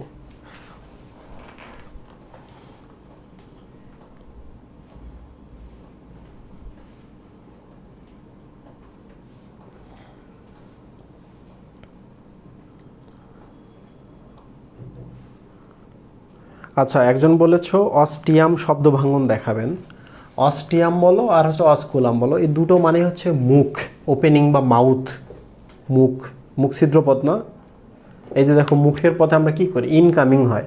তাহলে অস্টিয়াম মানে হচ্ছে মুখ, যে পথে ইনকামিং হয়। তাহলে অস্টিয়াম মানে কি? ওরাল বা মুখ, রাইট? ঠিক আছে এবার। আর অস্কুলাম মানে কিন্তু লিটল মুখ, লিটল মাউথ, তো মুখ পথে বেরো হতে পারে। তো এটা শুধু মনে রাখবা যে অস্কুলাম মানে হচ্ছে বহির্গমন মুখ। ওকে, নামটা যেহেতু বড়, তাহলে দেখো এখানে বড় ছিদ্র। নামটা যেহেতু ছোট, তাহলে এই ছোটো ছোটো ছিদ্রগুলো হচ্ছে অস্টিয়াম। মাথায় থাকবে? ওকে,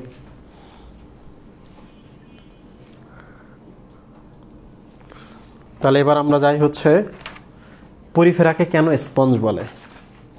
প্রিয় স্টুডেন্ট, এবার দেখো, এইদিকে দেখো, যার সারা শরীরে এইরকম ছিদ্র ছিদ্র, ভেতরেও তো আরও আছে অনেক ছিদ্র ছিদ্র জায়গা আছে, ফাঁকা ফাঁকা জায়গা আছে, বায়ুপূর্ণ জায়গা আছে, রাইট? তাহলে তুমি যদি এটাকে চাপ দাও, এটা ছোটো হবে না? আবার যে ছেড়ে দাও, বড় হবে না?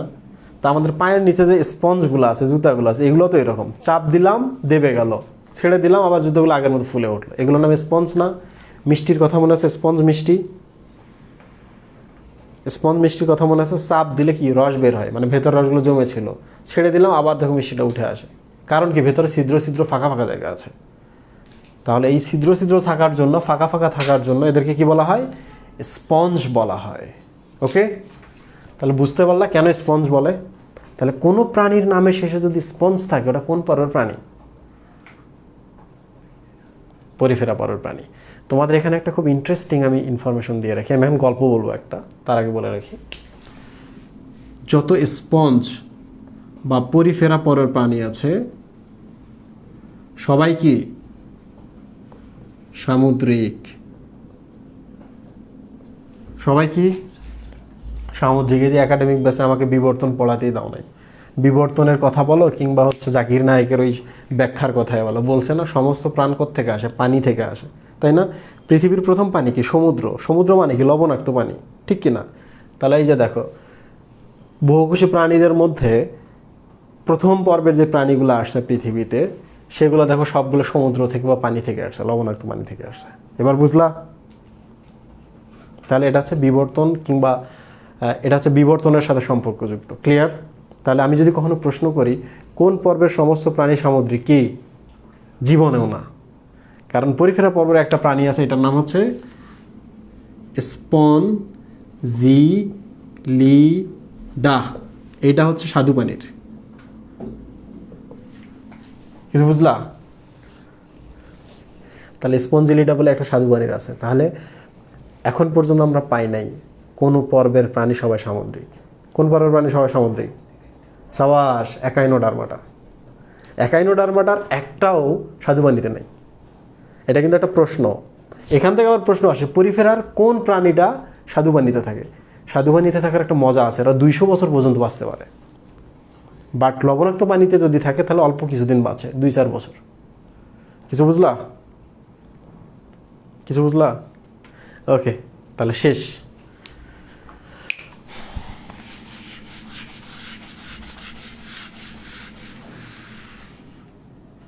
তাহলে আমরা আবার নতুন করে লিখি এগুলা। অস্টিয়া, আর এটা কি? অস্কুলাম। তাহলে বইতে কেন এখানে অস্টিয়া লেখা আছে আর এখানে কেন অস্কুলাম লেখা আছে? তোমাদের মাথায় আসে নাই?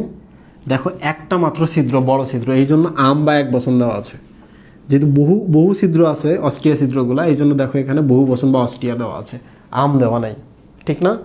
তাহলে বইতে কোনো জিনিস ভুয়া লেখা নেই, প্রত্যেকটা শব্দের মিনিং আছে।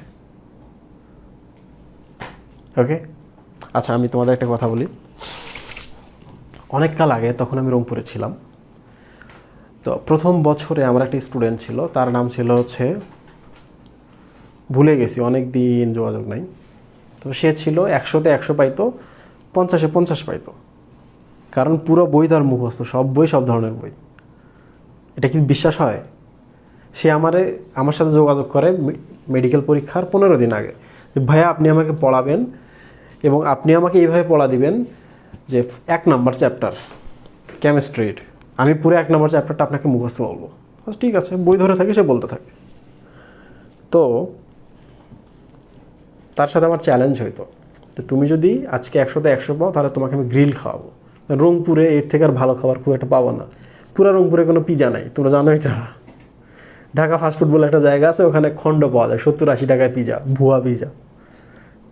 রংপুরে যারা আছো মাইন্ড করো না, আমিও রংপুরের মানুষ।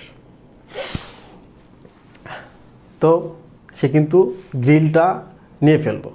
7 দিন 8 দিন পরীক্ষা হয়, দেখা যাচ্ছে 6 দিন বা 5 দিন সে পায়, 2-3 দিন আমি পাই। তো আমরা ওটা প্লাস মাইনাস করি 1 সপ্তাহ পর করে, দেখা যাচ্ছে আমার ভাগে থাকে না, উল্টা ওরে 2-1 করে খাওয়ানো লাগে। সে ছিল এরকম। তো সে মেডিকেল ভর্তি পরীক্ষা দেয়, পরীক্ষায় চান্স পায় না, সে সেকেন্ড টাইমার ছিল, চান্স পায়নি। সে প্রাইভেট মেডিকেলে পড়তেছে, সেখানে কিন্তু খুব ভালো করতেছে, ভালো স্টুডেন্ট, ভালো করতেছে। এরপরের বছর আমার সাথে আরেকটা স্টুডেন্ট দেখা হয়, ওর নাম হচ্ছে মামুন। তো এই যে বায়োলজি হেটার্সের প্রথম যখন গ্রুপটা আমরা খুলি, তো আমি চেষ্টা করেছিলাম যে রংপুরে প্রতিষ্ঠা করার জন্য। তো রংপুরে ঢাকা থেকে সপ্তাহে 3 দিন যেতাম, গিয়ে ক্লাস দিতাম, প্রতিষ্ঠা করতে পারি নাই, কারণ রংপুরের মানুষজন গ্রহণ করে নাই আমার, কিছু বুঝলা, গ্রহণ করে নাই। তারা আসলে বেসিক টেসিক এগুলো নিতে চায় না। কিন্তু ঢাকায় আসার পর ট্রাস্ট মি, মানুষজন পুরা মদ খাওয়ার মতো খায় এই জিনিসগুলা। কারণ ঢাকার স্টুডেন্টরা এই জন্যই ভালো করে, যেখানেই যাবা দেখবা ঢাকা শহরে বড় বড় প্রতিষ্ঠান, সব ঢাকার স্টুডেন্টরা। স্পেসিফিকভাবে কিছু বললে দেখবো যে 8টা-10টা কলেজের স্টুডেন্টরা সবাই ওখানে। আমরা যারা পেরিফেরি থেকে আসি, খুব অল্প অল্প আসি। তো এই ছেলেটা কিন্তু এডমিশন পরীক্ষায় 5 মার্ক কাটার পর সে ময়মনসিংহ মেডিকেলে চান্স পায়, তার মানে সে ডিএমসিতে চান্স পাইতো। বোঝা গেল? এই ছেলেটা একদিন একটা হচ্ছে, আমি নিজে বুঝতেছিলাম না, সে আমার বলে ভাই এটা কি এইভাবে হবে? তো আমি সেদিন চমকে গেলাম, সে শব্দ ভেঙে ভেঙে পড়তেছে। ওই যে সেদিন আমি ওর কাছে শিখলাম, সেই দিন থেকে আমি শব্দ ভাঙা শুরু করলাম, প্রত্যেকটা শব্দের মিনিং আছে, বুঝতে পারলা? তারপর আমি ওইটা পড়ানো শুরু করি। ছেলেটা এখন রংপুর মেডিকেলে আছে, ময়মনসিংহ থেকে মাইগ্রেশন করে। সে খুব ভালো ডাক্তার হবে, খুবই ভালো ডাক্তার হবে। কিছুদিন পর দেখবা যে নিউরো সার্জন হয়ে গেছে, কিংবা বড় সার্জন হয়ে গেছে। তো স্বপ্নগুলো এইভাবেই তৈরি করতে হয়, শ্রম এইভাবে দিতে হয়, বেসিক জানতে হয়, বেসিক ছাড়া আগাইতে পারবো না। আচ্ছা, আমরা কিন্তু মোটামুটি শেষ করেছি, হ্যাঁ। তো আমি কয়েকটা ছোট ছোট জিনিসের ব্যাখ্যা দিব, তাহলে পড়াটা আজকে শেষ হয়ে যাবে। 1,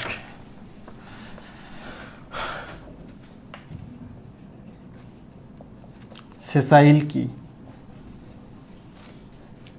2, পরিফেরা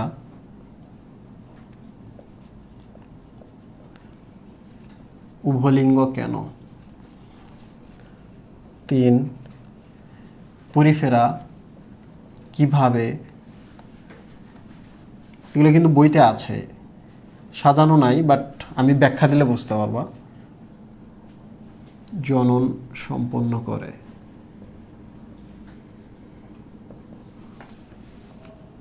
4, পরিফেরার সাথে নিডারিয়ার সম্পর্ক কি?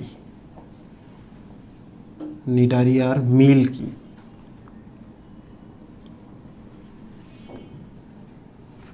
5, পরিফেরা পর্বের প্রধান খাদ্য কি? জানতে ইচ্ছা করে না?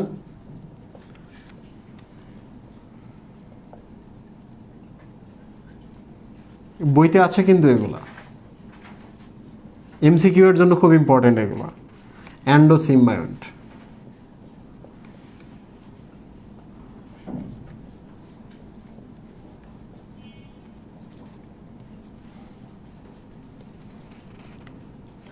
পরোক্ষ পরিস্ফুটন।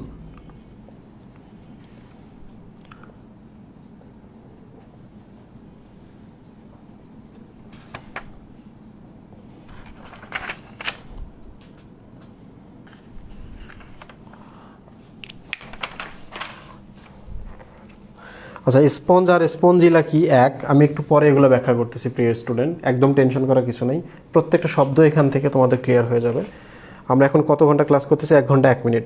ও, ব্রেক দেওয়া লাগবে তো, ব্রেকের কথা তো ভুলে গেছি। আচ্ছা, তোমাদের আমি একটা ব্রেক দিলাম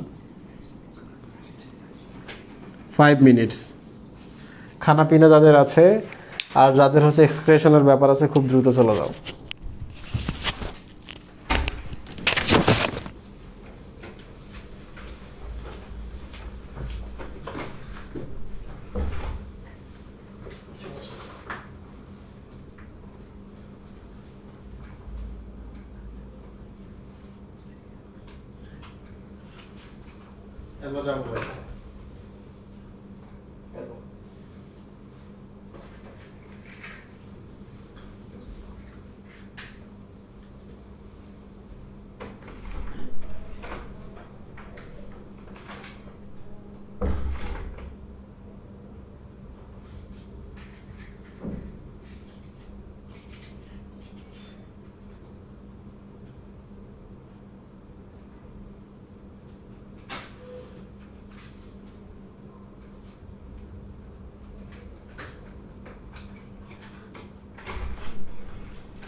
আসসালামু আলাইকুম। আমাদের 5 মিনিট শেষ হয়ে গেছে, তো তোমরা একদম চিন্তা করো না, সবগুলো বেসিক আমি পড়িয়ে দিব, আর আমাদের আর বেশিক্ষণ সময় লাগবে না, আমি একটু দ্রুত পড়াবো, ঠিক আছে? তো তোমরা লিখবা, একটু কনসেন্ট্রেশন ধরে রাখবা, কারণ একটা শব্দের মিনিং কিন্তু আমি একদিনই পড়াবো, এরপরে আর কিন্তু কোনো দিন পড়াবো না, শুধু বলে দিব কোন লেকচারে পড়িয়েছি, সাথে সাথে তোমাদের মনে করতে হবে। ওকে, তাহলে এই যে দেখো, সেসাইল কি, পরিফেরা উভলিঙ্গ কেন, আমি একটু পড়াই। 1 নম্বর, সেসাইল শব্দের অর্থ হচ্ছে সিটেড। সিটেড বানান কি এটা, বসে থাকা, সিট, ঠিক আছে? সেসাইল শব্দের অর্থ হচ্ছে সিটেড। এই প্রাণীটা দেখে বলো তো, এই প্রাণীর কি হাত আছে? নাই। পা আছে? নাই। এটা কি কোনো ফ্লাজেলা আছে? ফ্লাজেলা মানে হচ্ছে চুলের মতো কোনো উপাঙ্গ আছে শরীরের মধ্যে? যেহেতু নাই, তাহলে এই প্রাণীটা সিটেড, সবসময় একটা জায়গায় বসে থাকে। কিছু বুঝলা? কোনো কিছুর উপরে বসে থাকে, শেষ। তাহলে এরা হচ্ছে সেসাইল, পূর্ণাঙ্গ অবস্থায় এরা সেসাইল। ছোটোবেলায় কিন্তু এরা নড়াচড়া করতে পারে। কেন নড়াচড়া করতে পারে? আমি এই যে এখানে লিখে রাখলাম, এমফিব্লাস্টুলা আর হচ্ছে প্যারেনকাইমুলা। এমফিব্লাস্টুলা ও প্যারেনকাইমুলা, এগুলো হচ্ছে ছোট থাকায় তাদের দশা, এগুলো আমি ব্যাখ্যা করছি। এরা কিন্তু তখন চলতে পারে, এই জন্যই কিন্তু বলেছে যে পূর্ণাঙ্গগুলা যাদের পূর্ণবয়স্ক হয়ে যায়, সেই সকল পরিফেরার প্রাণীগুলো হচ্ছে সেসাইল বা সিটেড, এরা একটা জায়গায় থাকে আর নড়াচড়া করতে পারে না, ঠিক আছে? তাহলে আমাদের একটা কিন্তু ক্লিয়ার। পূর্ণবয়স্ক বা পূর্ণাঙ্গ অবস্থায় সিটেড বা সিসাইল বা নিশ্চল, তাহলে ছোটোবেলায় নড়াচড়া করতে পারে, ঠিক কিনা? তাহলে ওই যে ওই দুটো আমি লিখে রাখছি, ব্যাখ্যা দিচ্ছি একটু পরে। পরিফেরা উভলিঙ্গ কেন? প্রিয় স্টুডেন্ট, বলো তো, প্রথম যে প্রাণীটা আসছে, নির্দিষ্ট আকার নাই, নির্দিষ্ট বর্ণ নাই, কিচ্ছু নাই, সেই প্রাণীটাকে কি আমি ছেলে প্রাণী মেয়ে প্রাণী আলাদা আলাদা তৈরি করব না, এই সময়টা নাই। আমি এদেরকে পরীক্ষামূলক পৃথিবীতে ছেড়ে দিয়েছি, ঠিক কিনা? তাহলে এরা পুরুষ এবং স্ত্রীতে বিভক্ত নয়, পুরুষ এবং স্ত্রীতে বিভক্ত নয়, এই জন্য এরা হচ্ছে উভলিঙ্গ। মানে এই পুরুষ এই নারী, এর শরীরেই শুক্রাণু থাকে, এর শরীরেই ডিম্বাণু থাকে, ইটস ওকে। তবে একটা জিনিস মনে রাখবা, এর শুক্রাণু দ্বারা এর ডিম্বাণু কখনো নিষিক্ত হবে না, এর শুক্রাণু দ্বারা এর ডিম্বাণু নিষিক্ত হবে না। তার মানে এরা নিজেরা বা স্বনিষেক ঘটাতে পারে না, স্বনিষেক ঘটে না। স্বনিষেক মানে বুঝছো? স্ব মানে হচ্ছে নিজে নিজে, নিষেক মানে হচ্ছে শুক্রাণু প্লাস ডিম্বাণুর মিলন। এখন বলো তো, এইসব প্রাণী একলিঙ্গিক না উভলিঙ্গিক? উভলিঙ্গিক মানে কি? এরা একাই পুরুষ এবং স্ত্রী, রাইট? পুরুষ এবং স্ত্রী কেমনে বুঝলা? এরাই শুক্রাণু তৈরি করে, এরাই ডিম্বাণু তৈরি করে। এদের শুক্রাণু দ্বারা এদের ডিম্বাণুকে নিষিক্ত হতে পারে না। ওকে, তাহলে স্বনিষেক ঘটে না, এটা মাথায় রাখতে হবে। তোমরা যখন নিডারিয়া পরের প্রাণী পড়বা, তখনও গিয়ে দেখবা সেম কথা বলা আছে, ওরাই পুরুষ, ওরাই স্ত্রী, ওদের কোনো স্বনিষেক হয় না। তাহলে তখন আর আমি এটা ব্যাখ্যা দিব না। ওকে,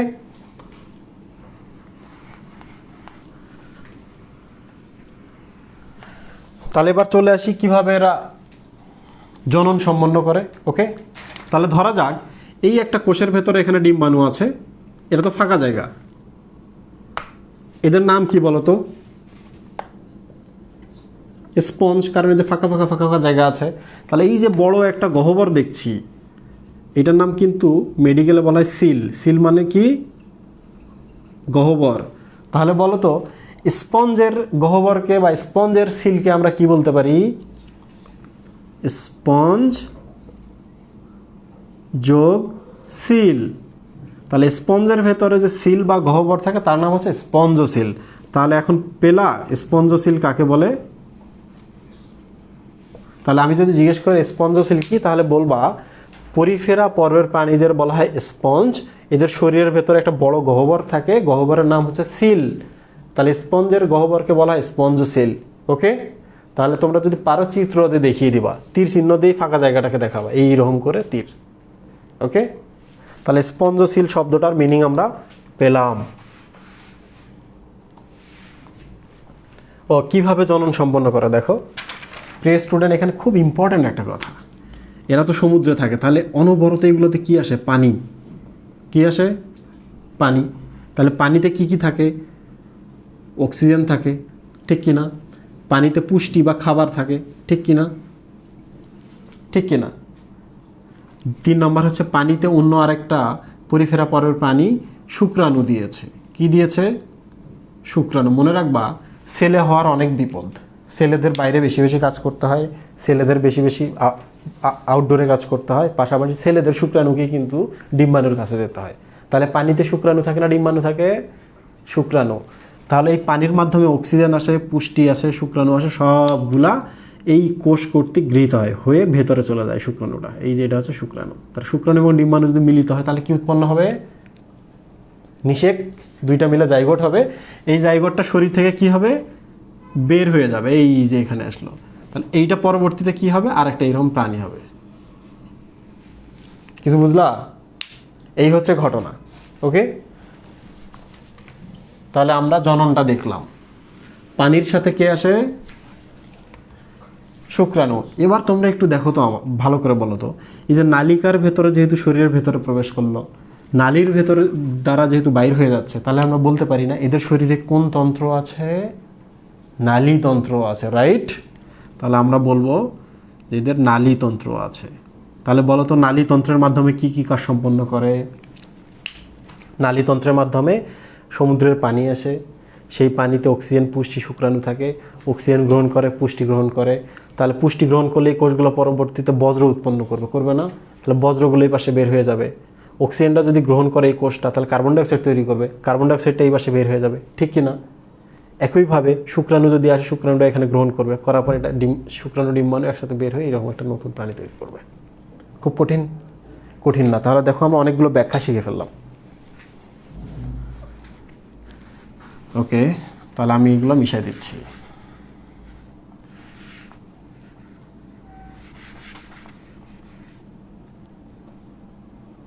এই পর্যন্ত ঠিক আছে সব? আমি কিন্তু তোমাদের প্রশ্ন করব এখন। দেখো তো এখানে কি লেখা আছে?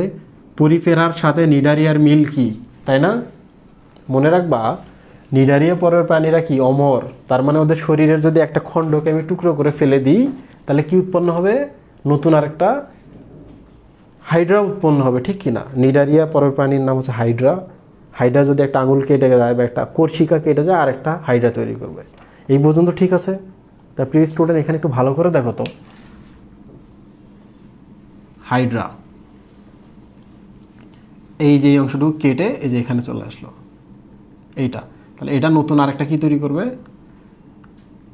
শিশু হাইড্রা তৈরি করবে, তাই না? আচ্ছা, একটু ভালো করে দেখো তো এখানে কি কি ছিল। এখানে অনেকগুলো কোষ ছিল কি না? আমি তো বলেছি পরিফেরা হচ্ছে কোষ মাত্রা। এটা কি? পরের পর্ব নিডারিয়া টিস্যু মাত্রা, মানে অনেকগুলো কোষ। এই যে দেখো অনেকগুলো কোষ বের হয়ে গেল, এখানে অনেকগুলো কোষ আছে, এই জন্য একটা প্রাণী তৈরি করতে পারছে। তাহলে এইটাতে কি হয় দেখো, এখান থেকে যদি একটা কোষ বের হয়ে যায়, যেহেতু এটা কোষ মাত্রা, প্রত্যেকটা কোষ, তো এখান থেকে যদি কোনো একটা পার্ট যদি এখান থেকে বের হয়ে যায়, তাহলে সেও কিন্তু আরেকটা কি তৈরি করবে? প্রাণী তৈরি করবে। আর কিছু জানার দরকার নাই, শুধু মনে রাখবা পরিফেরার সাথে পরের পর্ব নিডারিয়ার মিল হচ্ছে দুইজনে রিজেনারেশন ঘটাতে পারে বা পুনরুৎপত্তি ঘটাতে পারে। কোনো পার্ট যদি চলে যায়, নতুন আরেকটা প্রাণীর উৎপত্তি ঘটে, এটাকে বলা হয় পুনরায় উৎপত্তি বা পুনরুৎপত্তি। ওকে, তাহলে উত্তর পেয়ে গেছো?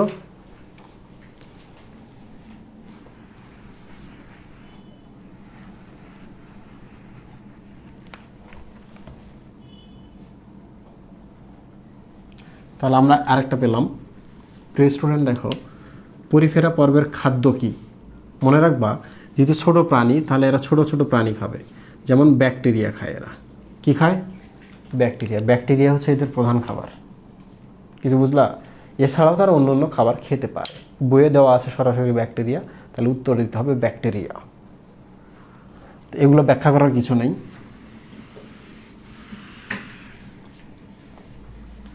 অ্যান্ডোসিম্বায়ন্ট। আচ্ছা, এই প্রাণীটা যদি কোনো একটা বড় সবুজ প্রাণীর ভেতরে থাকে, সবুজ উদ্ভিদ, ধরা যাক এটা একটা উদ্ভিদ, ওকে, তো এই প্রাণীটা মাঝে মাঝে এর ভেতরেও থাকতে পারে, ছোটোগুলা। তাহলে এই যে ভেতরে আছে, প্রিয় স্টুডেন্ট দেখো কি আছে, কোথায়? ভেতরে আছে। তাহলে আমরা বলতে পারি না যে পরিফেরা পর্বের প্রাণীটা সবুজ উদ্ভিদ বা ফটোসিনথেটিক উদ্ভিদের ভেতরে আছে। ফটোসিনথেটিক মানে কি? যারা সালোক সংশ্লেষণ করে, তাই না? ফটোসিনথেসিস মানে সালোক সংশ্লেষণ। তাহলে পরিফেরা পর্বের প্রাণীগুলা সবুজ উদ্ভিদের ভেতরে থাকতে পারে। থাকলে সে এখানে কি করে? এই প্রাণীটাকে সে কিছু খাবার দেয়, সে খায় এটা। আবার এই প্রাণীটা করে কি, তার কিছু খাবার এঁকে দেয়, সে ওটা খেয়ে বেঁচে থাকতে পারে। যেহেতু ভেতরে আছে এই জন্য এটার নাম হচ্ছে অ্যান্ডো, ভেতরে আছে। 2 নম্বর হচ্ছে পরস্পরের ক্ষতি করতেছে না, পরস্পরে কি করতেছে? উপকার করতেছে। উপকার করাকে বলা মিথজীবিতা বা সিম্বায়োসিস। ওসিস মানে হচ্ছে প্রক্রিয়া, সিন মানে হচ্ছে টুগেদার, একসাথে থাকা। তো এখানে যেহেতু ভেতরে আছে এই জন্য অ্যান্ডোসিম বা ভেতরে টুগেদারলি থাকে এবং পরস্পরের উপকার করে। এটা একটা মিথজীবী সম্পর্ক। ঠিক আছে, তাহলে বলো তো কোন পর্বের প্রাণীরা অ্যান্ডোসিম্বায়োসিস ঘটায়? আমি যদি কখনো বলি প্লাটিহেলমিনথিস কিংবা নেমাটোডা পর্বের কৃমিরা প্রাণীদের শরীরের ভেতরে থাকে, তারা কি অ্যান্ডোসিম্বায়োসিস করে? ওরা কি মিথজীবিতা করে? ওরা কি মিতা প্রাণীদের? না, ওরা ক্ষতি করে। তাহলে ওরা কি প্যারাসাইট বা পরজীবী, ঠিক কি না? তাহলে এই একটা পর্বের প্রাণী আছে যারা মিথজীবী বা অ্যান্ডোসিম্বায়ন্ট, বাকিরা কি প্যারাসাইট বা পরজীবী। মাথায় মনে থাকবে এটা।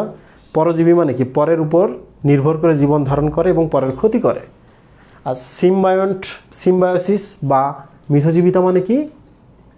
আরেকজনের উপর নির্ভর করে, তার উপকার করে, নিজেও উপকৃত হয়, দুজনের সাথে বেঁচে থাকে। ওকে, এই যে উকুন আমাদের মাথায় থাকে, এটা কি? কমেন্টে লেখো তো উকুন এবং মানুষের সম্পর্ক কি?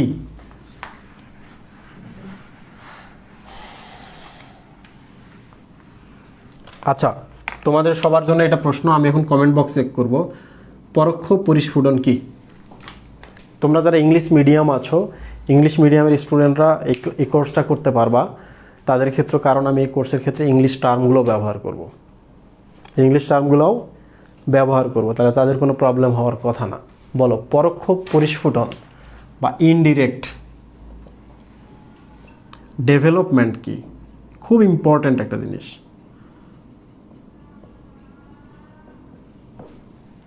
যদি এটা বলতে পারো, যারা বলতে পারবা ফার্স্ট কমেন্টে, তার জন্য গিফট আছে।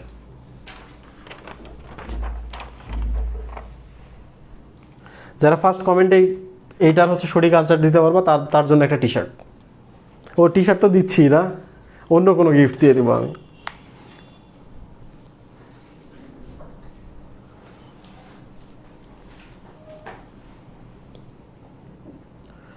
পরোক্ষ পরিস্ফুটন কি? কেউ যদি বলতে পারো যে ফার্স্ট কমেন্ট করবা, ভুল করো যাই করো, যদি সঠিক হয় তাকে আমি একটা গিফট দেব, কুরিয়ারে পাঠিয়ে দেব।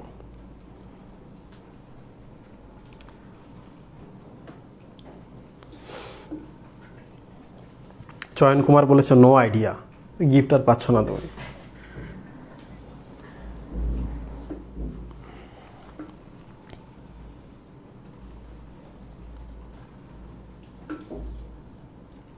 সবাই কেন প্যারাসাইটে আছো? ওরা আমি বুঝছি যে উকুন আমাদের ক্ষতি করে, তাহলে উকুন হচ্ছে প্যারাসাইট বা পরজীবী।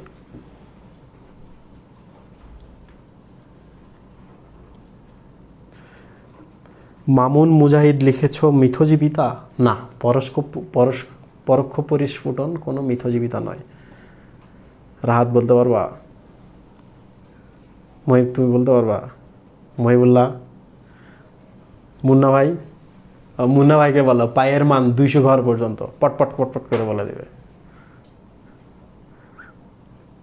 পরের দেহে পরিস্ফুটন জিএম জুবায়ের বলেছ না, ঠিক হয়নি। আরাফ আহমেদ বলেছ না, ঠিক হয়নি।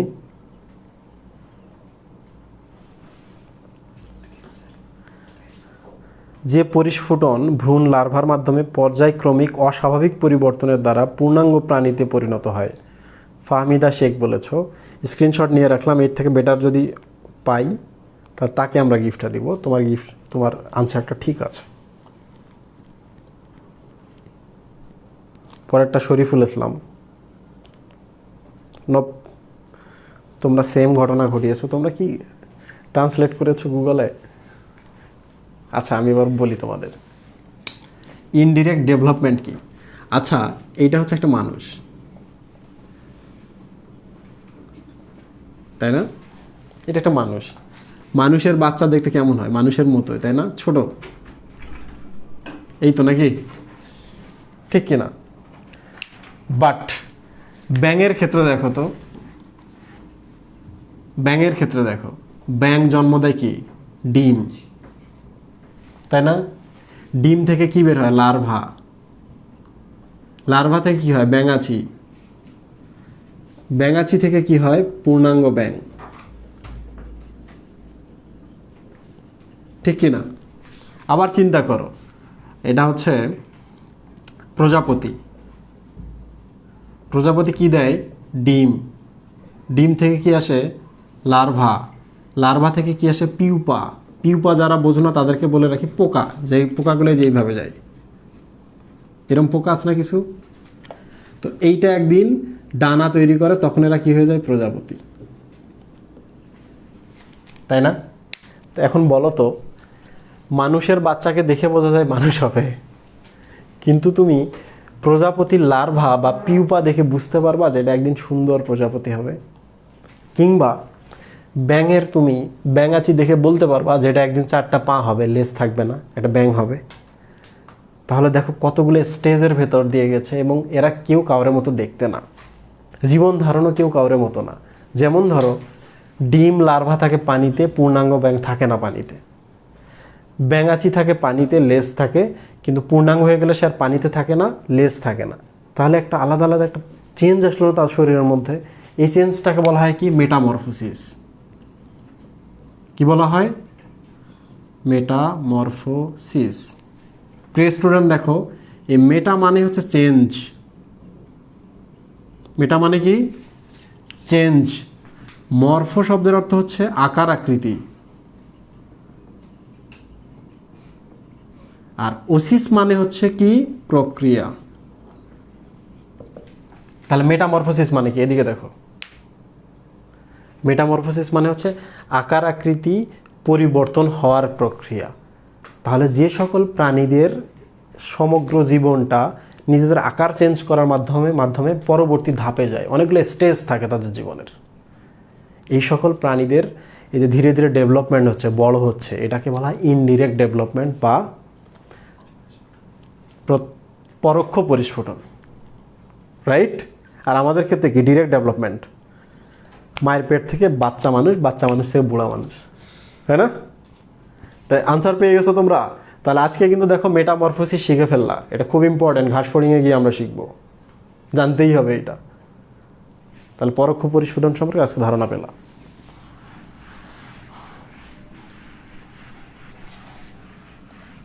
আচ্ছা, আমাদের অনেক সৌভাগ্য যে আমরা মোটামুটি আমাদের সব কিছু শেষ করতে পারছি। তবে এমসিকিউ এর কিছু বাকি আছে, আমি টার্মগুলো লিখবো আর আনসারগুলো বলবো, তারপর আমাদের ক্লাস শেষ। তো সবাই লিখে নাও, আমি কিন্তু 2টা এখানে লিখেছি। 1, অস্কুলাম অস্টিয়াম পড়িয়েছি, স্পঞ্জোসিল পড়িয়েছি, তাহলে আর বাকিগুলো পড়াবো না। এইদিকে তোদের কি কষ্ট হইতেছে? ওকে, স্পিকিউল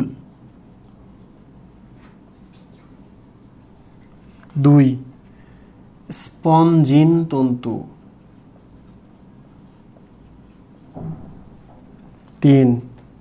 এ তোমাদের কি খারাপ লাগতেছে পড়তে? কোয়ানোসাইট বা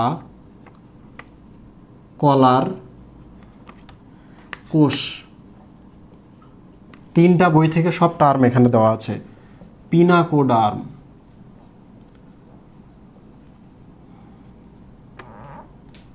পিনাকোসাইট,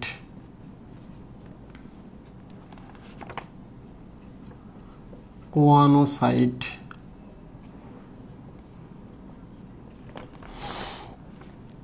মেজেনকাইম,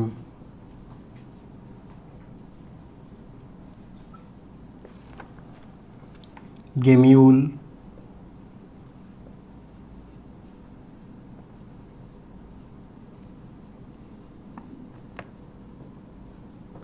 মুন্না কষ্ট হইতেছে? সলিটারি,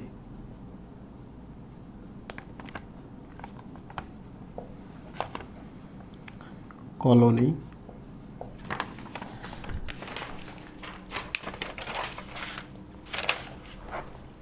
এই তোমাদের আচ্ছা কষ্ট হইতেছে না, মজা লাগতেছে।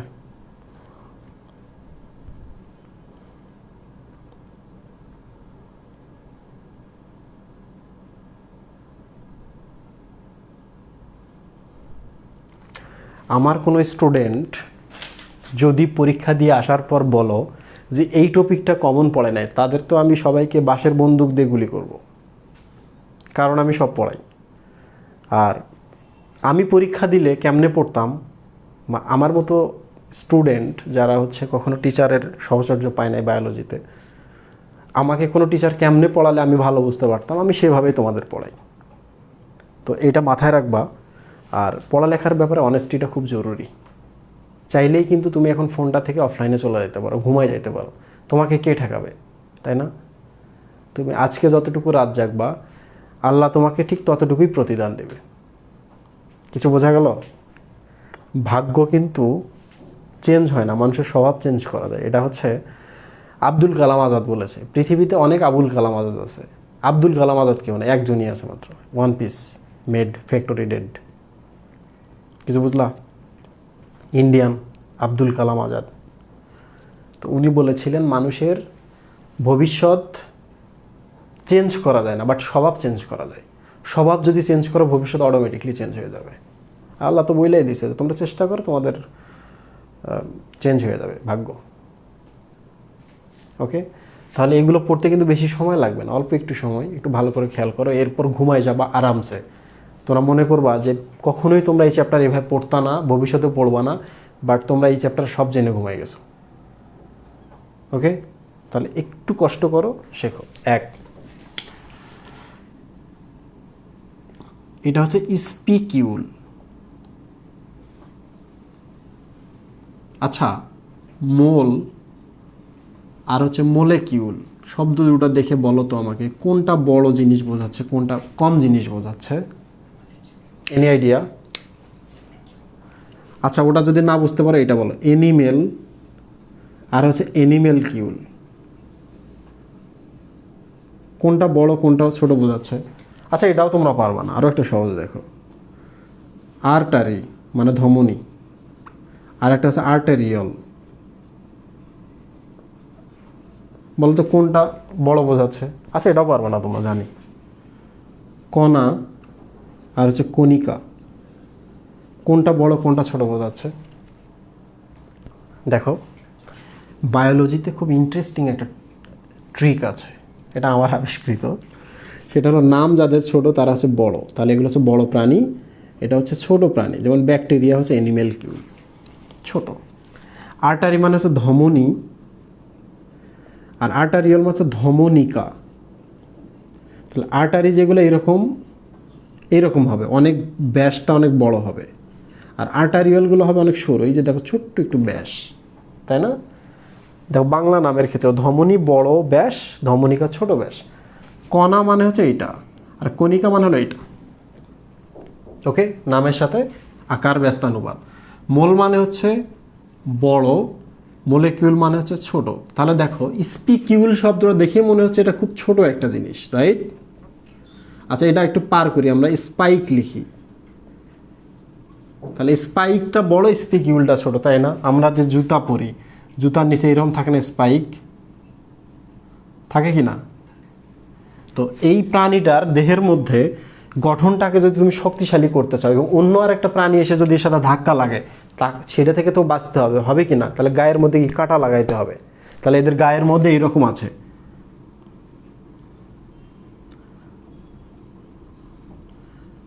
কি আছে? এরকম ছোট ছোট এরকম স্পাইক আছে। এই যে দেখো, এগুলো স্পাইক, কাটা কাটা। এগুলো যেহেতু অনেক ছোট ছোট, এই জন্য এটাকে বলা হয় স্পিকিউল। ঠিক আছে? এগুলো কি দ্বারা তৈরি?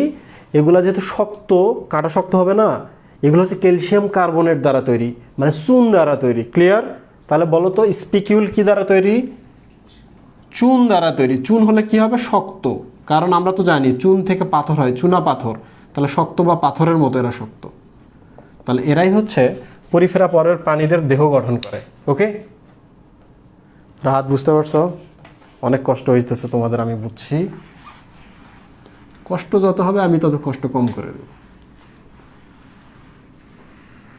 মানে আমি আর তখন কম পড়াবো। এটা তোমাদের আগ্রহের উপর নির্ভর করছে। এই ভিডিওগুলো থাকবে কিন্তু, তাহলে এই ভিডিওগুলো তোমরা এখন ভালো করে দেখো, পরবর্তীতে শুধু কানের মধ্যে দিবা আর হচ্ছে বাস জার্নি করবা গল্পের মতো। রাজীব ভাই কথা বলতেছে শুনি। আচ্ছা, এবার চলে আসি স্পঞ্জিন তন্তু। ওকে প্রিয় স্টুডেন্ট, দেখো এটা কি? স্পঞ্জিন, তাই না? ফাইবার। তো তোমরা যারা কোষ রসায়ন পড়ছো তারা তো জানো যে কোষ রসায়নের ক্ষেত্রে বলা আছে প্রোটিনের কিছু আছে তন্তুময় প্রোটিন, রাইট? তাহলে এই যে তুমি মাকড়সার জালটা দেখতেছো, সুতাগুলো, এগুলো কিন্তু প্রোটিন, এগুলোর নাম হচ্ছে স্ক্লেরোপ্রোটিন, বা এটার আরও একটা নাম হচ্ছে ফাইব্রাইন। ফাইবার মানে তন্তু, শেষে ইন লেখা আছে, তার মানে এটা হচ্ছে প্রোটিন। তাহলে দেখে মনে হচ্ছে না ইন মানে হচ্ছে প্রোটিন? তাহলে বলো তো স্পঞ্জিন ফাইবার বা স্পঞ্জিন তন্তুগুলো কি দ্বারা তৈরি? প্রোটিন দ্বারা তৈরি। প্রোটিনের শেষেও ইন, স্পঞ্জিনের শেষেও ইন। ওকে, তাহলে এই তন্তুগুলোর সুবিধা কি? তাহলে এই যে এগুলো আছে গায়ের মধ্যে, একটার সাথে আর একটা লাগিয়ে রাখতে পারে। তাহলে এগুলো হচ্ছে একটু ইলাস্টিক টাইপের, সুতার মতো। এগুলো পুরো দেহটাকে গঠন করতেছে, একটার সাথে আরেকটা ভালো করে লাগিয়ে রাখতেছে। ওকে, তাহলে স্পঞ্জিন তন্তু দ্বারা স্পঞ্জ গঠিত। স্পঞ্জ নামটা কিন্তু আসছে এই প্রাণী থেকে। তাহলে স্পঞ্জের তন্তুময় প্রোটিনকে কি বলে? Spongin protein.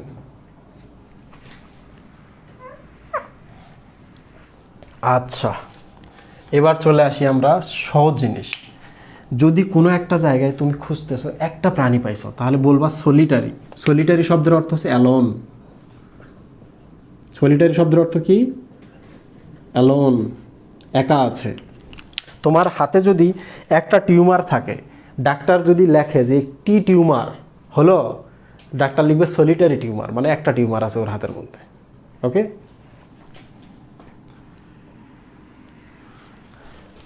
আচ্ছা, কলোনি মানে তো তোমরা বুঝতে পারতেছো, গ্রুপ হয়ে থাকে একসাথে অনেকগুলা, তাই না? ঝোপগুলাতে অনেকগুলো গাছ একসাথে থাকে, তাহলে ওটা ঝোপ বা কলোনি। তাহলে কলোনিও শেষ, এটা গ্রুপ। আচ্ছা, বার্ড বা কুঁড়ি। প্রিয় স্টুডেন্ট দেখো, যদি এর শরীরে এরকম ছোটো ছোটো জিনিস তৈরি হয়, শুক্রাণু এবং ডিম্বাণু মিলে, বা শরীর থেকে একটা বার্ড তৈরি হলো, কুঁড়ি তৈরি হলো, এটা কিন্তু খসে পড়ে এইরকম। তাহলে এইটা আর একটা এরকম হচ্ছে প্রাণী তৈরি করে, বুঝলা? তো এদের চারপাশে একটা কিন্তু শক্ত আবরণ আছে। এই শক্ত আবরণ থাকে বলে এটাকে গেমিউল বলে। গেমিউল মানে হচ্ছে একটা কুঁড়ি যার বাইরে শক্ত আবরণ। আচ্ছা, এটা মনে না রাখলে কোনো সমস্যা নাই।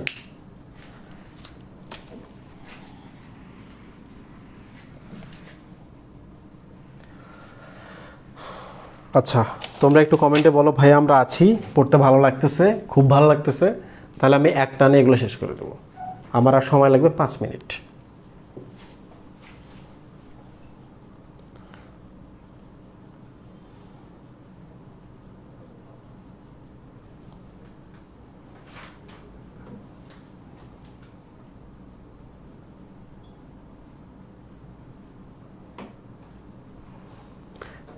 আচ্ছা, সামনে তো হচ্ছে রমজান আসতেছে। তো রমজানের ক্ষেত্রে দেখবে এই সময় খুব টায়ার্ড লাগবে। তো রমজানের ক্ষেত্রে আমি বলি ইফতারের পর কিন্তু কম করে খাওয়া। কিছু বুঝছ? ইফতারের পর কি করতে হবে? কম করে খেতে হবে। রমজান মাসে যে প্রবলেমটা হবে, তোমাদের কলেজের ক্লাসগুলো থাকবে দুপুরে, তাহলে আমরা বাধ্য হয়ে আমাদের ক্লাসগুলো নিতে হবে রাতে। রাতে আবার দেখো ইফতারির পর হচ্ছে কি? তারাবির নামাজ। তারাবির নামাজ অনেক জায়গায় খতম তারাবি করে। আমাদের কিছু স্টুডেন্ট আছে যারা হাফেজ, তারা হচ্ছে বিভিন্ন জায়গায় খতম তারাবি নিজেরা পড়ায়। তো এই জন্য আমাদের ক্লাসগুলো কিন্তু রাত্রে বাধ্য হয়ে। আর রাত্রে একটা ক্লাস নিতে সুবিধা হচ্ছে আমি দীর্ঘক্ষণ নিতে পারবো। তোমরা যদি চাও আমি ছোট করব। তো দীর্ঘক্ষণ নিলে যেটা হবে, তোমরা অনেক কিছু জানতে পারবো, আমি রিল্যাক্স মুডে পড়াতে পারবো। আর দিনে আমি সর্বোচ্চ একটা ক্লাস নিই, কখনো 2টা ক্লাস নিই না। তো এই জন্যই প্রবলেমটা আর কি। আচ্ছা রাহাত, আমরা আসছি এখন কোথায়? লাস্ট মোমেন্টে। প্রিয় স্টুডেন্ট, এবার আমরা চলে আসি এই যে এখানে যেগুলো দেখছো এগুলো দেখব। ওকে, এখানে কিন্তু 3টা আছে। ওকে, তো সবার আগে আমি বলি মেজেনকাইম কি। মেজেনকাইম হচ্ছে মেজো অ্যানকাইমা এন মানে হচ্ছে ভেতরে, ভেতরে বলতে মাঝখানে আর কি, এই যে সামনে দিয়ে বলছে মাঝ। ওকে, আর এনকাইমা মানে হচ্ছে তরল আর কি।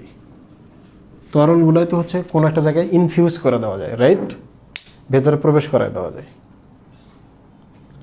তো মেজেনকাইম তোমরা শুধু এটুকুই মনে রাখবা, যে কোনো একটা কিছুর মাঝখানে যদি তরল থাকে ওটাকে মেজেনকাইম বলে।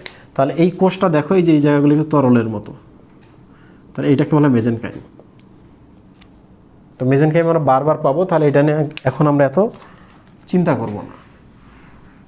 এবার কোয়ানোসাইট এবং পিনাকোসাইট দেখব। প্রিয় স্টুডেন্ট দেখো, এইটা হচ্ছে একটা প্রাণী, ওকে। তাহলে এই প্রাণীটার শরীরের ভেতরে এইরকম কিছু কোষ থাকে, এই কোষ এর মাঝখানে একটা এরকম একটা জিহ্বার মতো থাকে, ফ্লাজেলা বলা হয় এটাকে। তাহলে এই ছবিটা একটু আমি এদিকে আর্ট করি বড় করে,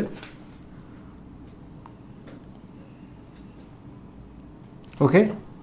তাহলে এই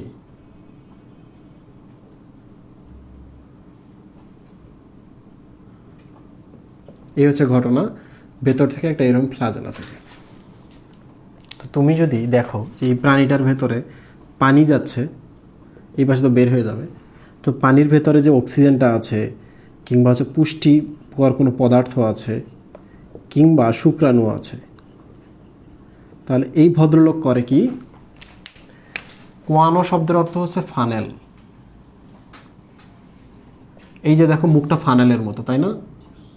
তো ফানেল, সাইট মানে হচ্ছে কোষ, তাহলে যে কোষের মুখটা ফানেলের মতো তাকে বলা হয় কোয়ানোসাইট। তো এটা কোষ কোন জায়গায়?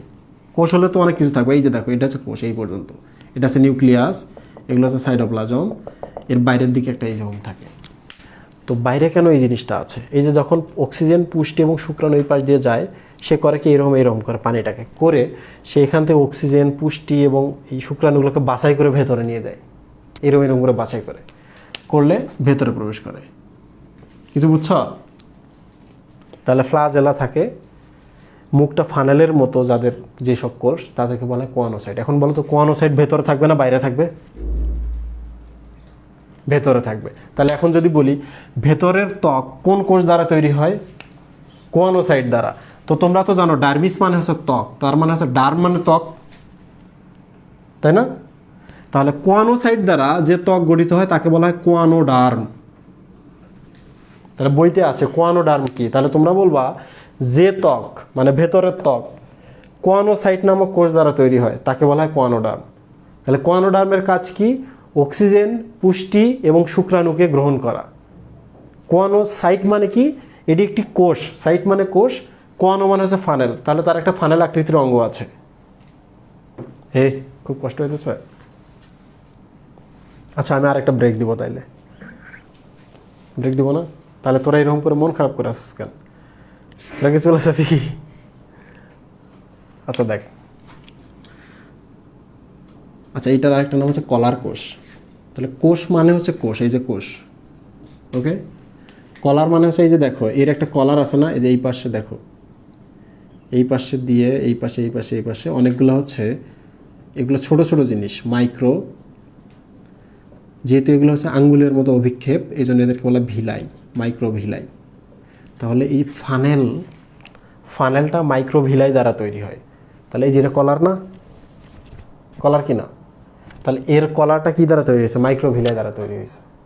তাহলে মাইক্রো ভিলাই দ্বারা এর একটা কলার তৈরি হয়েছে বলে এটাকে আমরা কলার কোষও বলি, ওকে। তাহলে কোয়ানোসাইটের মধ্যে কলার আছে মাইক্রো ভিলাই দ্বারা তৈরি, এই জন্য এটার নাম হচ্ছে কলার কোষ। বোঝা গেল? কষ্ট লাগতেছে? তোরা চুপ করে গেলে আমার নিজের খারাপ লাগে।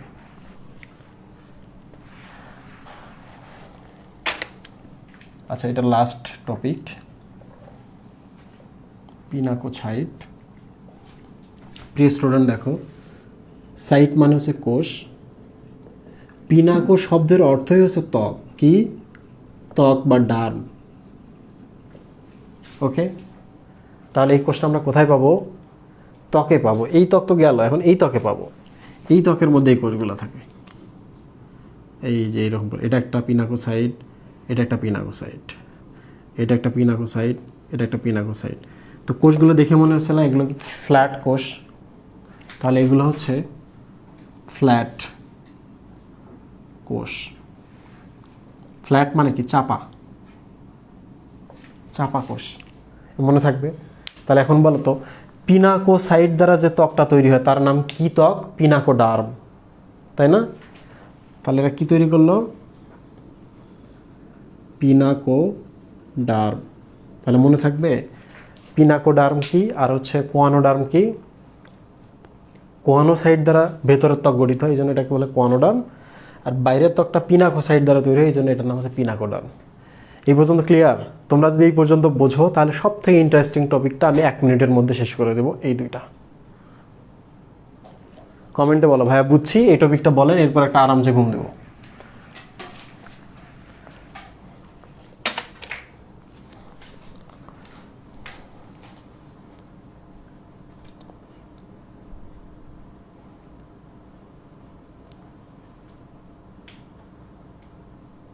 পরিফেরাতে এত কিছু না, পরিফেরাতে অনেক টপিক আমরা পড়তেছি যেন আমরা পরবর্তী টপিকে গিয়ে মেটামরফোসিস না পড়ি, পরোক্ষ পরিস্ফুটন না পড়ি, তাই না?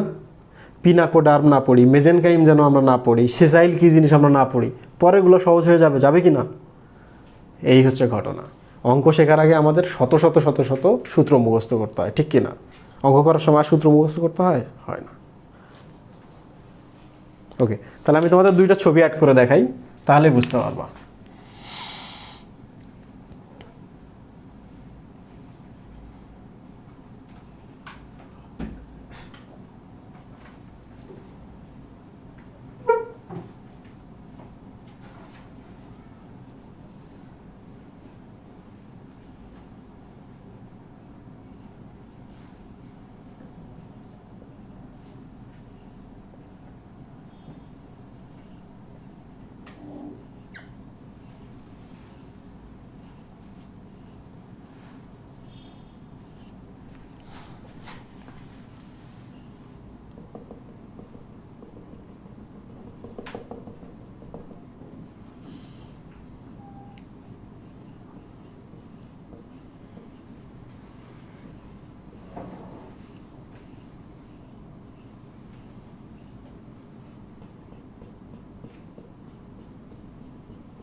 আমাদের কিন্তু পড়া শেষ, তাহলে এখন আমি এই নাম দুটো লিখি, এমফি ব্লাস্টুলা প্যারেন কাইমুলা। এই মুন্না, পরিফেরা পর্বের পূর্ণাঙ্গ যে প্রাণীগুলো আছে এগুলো কি নড়াচড়া করতে পারে? পারে না। কি থাকে? সিটেড। সিটেড থাকার জন্য এদেরকে কি বলা হয়? সেসাইল বলা হয়, তাই না?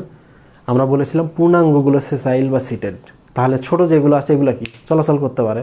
এই যে দেখো, এই প্রাণীটা এই ধরনের লার্ভা তৈরি করে। কয় ধরনের? 2 ধরনের। এই যে দেখো, এগুলো কি ফ্লাজেলা বা চুলের মতো, ফ্লাজেলা বা চুলের মতো, তাই না? তাহলে চুল যদি নড়ে তাহলে এগুলো পানিতে নড়বে কি না? তাহলে বলো তো এখন, এমফিব্লাস্টুলা এবং প্যারেনকাইমুলা এরা কি নিশ্চল না সচল? সচল বা মুক্ত সাঁতারু, রাইট? মুক্ত সাঁতারু, এরা সাঁতার কাটতে পারে। মুক্ত সাঁতারু, এরা তো লার্ভা, রাইট? ছোটোবেলা লার্ভা দশা। তাহলে প্রশ্ন আসতে পারে যে এমফিব্লাস্টুলা কোন পর্বের প্রাণী? কোন প্রাণীর লার্ভা দশা? পরিফেরা পর্বের। প্যারেনকাইমুলা কোন পর্বের প্রাণীদের লার্ভা দশা? পরিফেরা পর্বের। এরা কি সচল না নিশ্চল? পূর্ণাঙ্গগুলো কি সচল না নিশ্চল? নিশ্চল। নিশ্চল হওয়ার জন্য তাদেরকে কি বলা হয়? সেসাইল। ওকে, তাহলে এখন দেখো আমি নামগুলো একটু ব্যাখ্যা করি। তোমরা যারা জানো এমফি, এমফি অর্থ হচ্ছে উভধর্মী যে যৌগগুলো আছে এদেরকে বলা হয় অ্যাম্ফোটেরিক যৌগ। তাহলে অ্যাম্ফো বা এমফি শব্দের অর্থ কি? উভ। এই যে দেখো ব্লাস্টুলা, ব্লাস্টুলা মানে হচ্ছে এই যে গহ্বর। তাহলে গহ্বর যদি কোনো একটা জায়গায় থাকে, চারপাশে যদি কোষ থাকে, তাহলে এই কোষগুলোকে কি বলা হয়? কি বলা হয়? মানুষের ক্ষেত্রে মানুষের শুক্রাণু এবং ডিম্বাণু যখন জাইগোট তৈরি করে, এটা যখন একটু বড় হয়, মাঝখানে একটা গহ্বর থাকে, তখন ওটাকে কিন্তু বলা হয় ব্লাস্টুলা দশা। কিছু বুঝলা? ব্লাস্টুলা বলা হয়। তাহলে এখন দেখো তো, এই গহ্বরের দুই দিকে মানে উভয় দিকে দুই ধরনের কোষ না, তো এই জন্য এটার নাম আছে এমফিব্লাস্টুলা। তার মানে ব্লাস্টুলার দুই দিকে বা উভয় দিকে উভয় ধরনের কোষ বা দুই ধরনের কোষ। ওকে, কি কি কোষ দেখো, আকারে কিছু বড়, তাদের কোনো ফ্লাজেলা নাই, আকারে যেগুলো ছোট তাদের ফ্লাজেলা আছে, ফ্লাজেলা দিয়ে তারা নড়াচড়া করে। ঘটনা শেষ। বড়গুলোর ফ্লাজেলা নাই, ছোটগুলোর ফ্লাজেলা আছে, এটা হচ্ছে এমফিব্লাস্টুলা। এই ব্যাখ্যা তোমাদের বইতে নাই, ছবিটা এবং এটার মিনিংটা আমি তোমাদের জানার জন্য বলে দিলাম, ভালো লাগবে। প্যারেনকাইমুলা মানে কি? প্যারা মানে হচ্ছে পার্শ্ব, প্যারা মানে কি? পার্শ্ব। এই যে এনকাইম, প্যারেন এনকাইম আছে কিনা? এনকাইমুলা শব্দটা পাওয়া যাচ্ছে কিনা? এন মানে হচ্ছে ভেতরে, কাইম মানে কি? ইনফিউশন করে দেওয়া। ওই যে মেজেনকাইমের ক্ষেত্রে আমরা দেখলাম না, মেজো মানে মাঝখানে, এনকাইম মানে কি? ভেতরে ইনফিউশন করে দেওয়া, মানে তরলের ব্যাপার স্যাপার আছে, ঠিক কিনা? তাহলে এই যে দেখো প্যারেনকাইমুলা মানে কি? এখানে এনকাইম আছে, এনকাইম মানে হচ্ছে ভেতরে তরল দেওয়া। এই যে দেখো আমরা ভেতরে তরল দিয়েছি, তাহলে ভেতরে তরল আছে। ফ্লাজেলা দ্বারা যারা নড়াচড়া করে তাদেরকে বলা হয় প্যারেনকাইমুলা লার্ভা। ঠিক আছে, প্যারেনকাইমুলা লার্ভা দেখো একদিকে ফ্লাজেলা নেই, আর একদিকে ফ্লাজেলা আছে। এই কোষগুলো দুই দিকে সেম, এখানে যেমন এদিকে বড় ছোট, এখানে ওই টাইপের নেই, শুধু একদিকে এরকম ফ্লাজেলা আছে, এইদিকে নাই। এখন বলো তোমরা যে আজকের ক্লাসে তোমরা বুঝতে পারছো কিনা? আজকে কিন্তু আমাদের ক্লাস শেষ। একটা কথা বলো, তারপর আমি বিদায় নেব।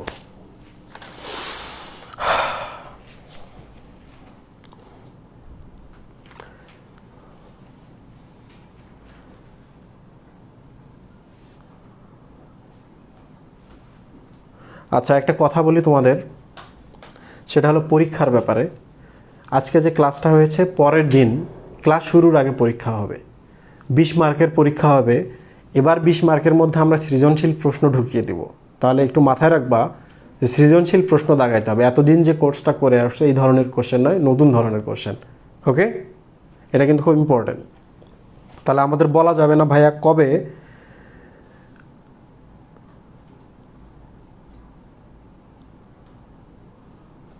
পিনাকোডার্ম একসাথে নামকরণ করার নাম কি? যারা ত্বকে থাকে তাদের বলা হয় ত্বকীয় কোষ। তাহলে ত্বকীয় কোষ ত্বক তৈরি করতেছে, ব্যাপারটা এরকম। একজন বলেছে ভাই সলিটারি মানে কি? সলিটারি মানে হচ্ছে কি?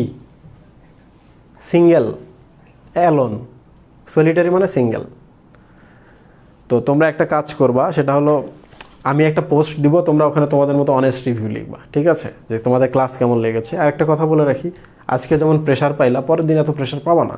অনেক টপিক আছে যেটা আমরা আগে থেকে আজকে জেনে গেছি, সেই দিন শুধু ধরায় দিলেই তোমরা বুঝতে পারবা। 36টা ক্লাসের মধ্যে একটা হয়ে গেছে, তাহলে ক্যালেন্ডারের মধ্যে দাগ দিয়ে রাখো, একটা ক্লাস তুমি পুরোটাই করছো। এইভাবে 36টা ক্লাস পুরোটাই করবা, তাহলে তোমাদের অ্যাডমিশন নিয়েও প্রবলেম নাই, তোমাদের একাডেমিক নিয়েও আর ইনশাল্লাহ কোনো প্রবলেম হবে না। ভালো থাকো, সুস্থ থাকো, আবার দেখা হবে। আল্লাহ হাফেজ।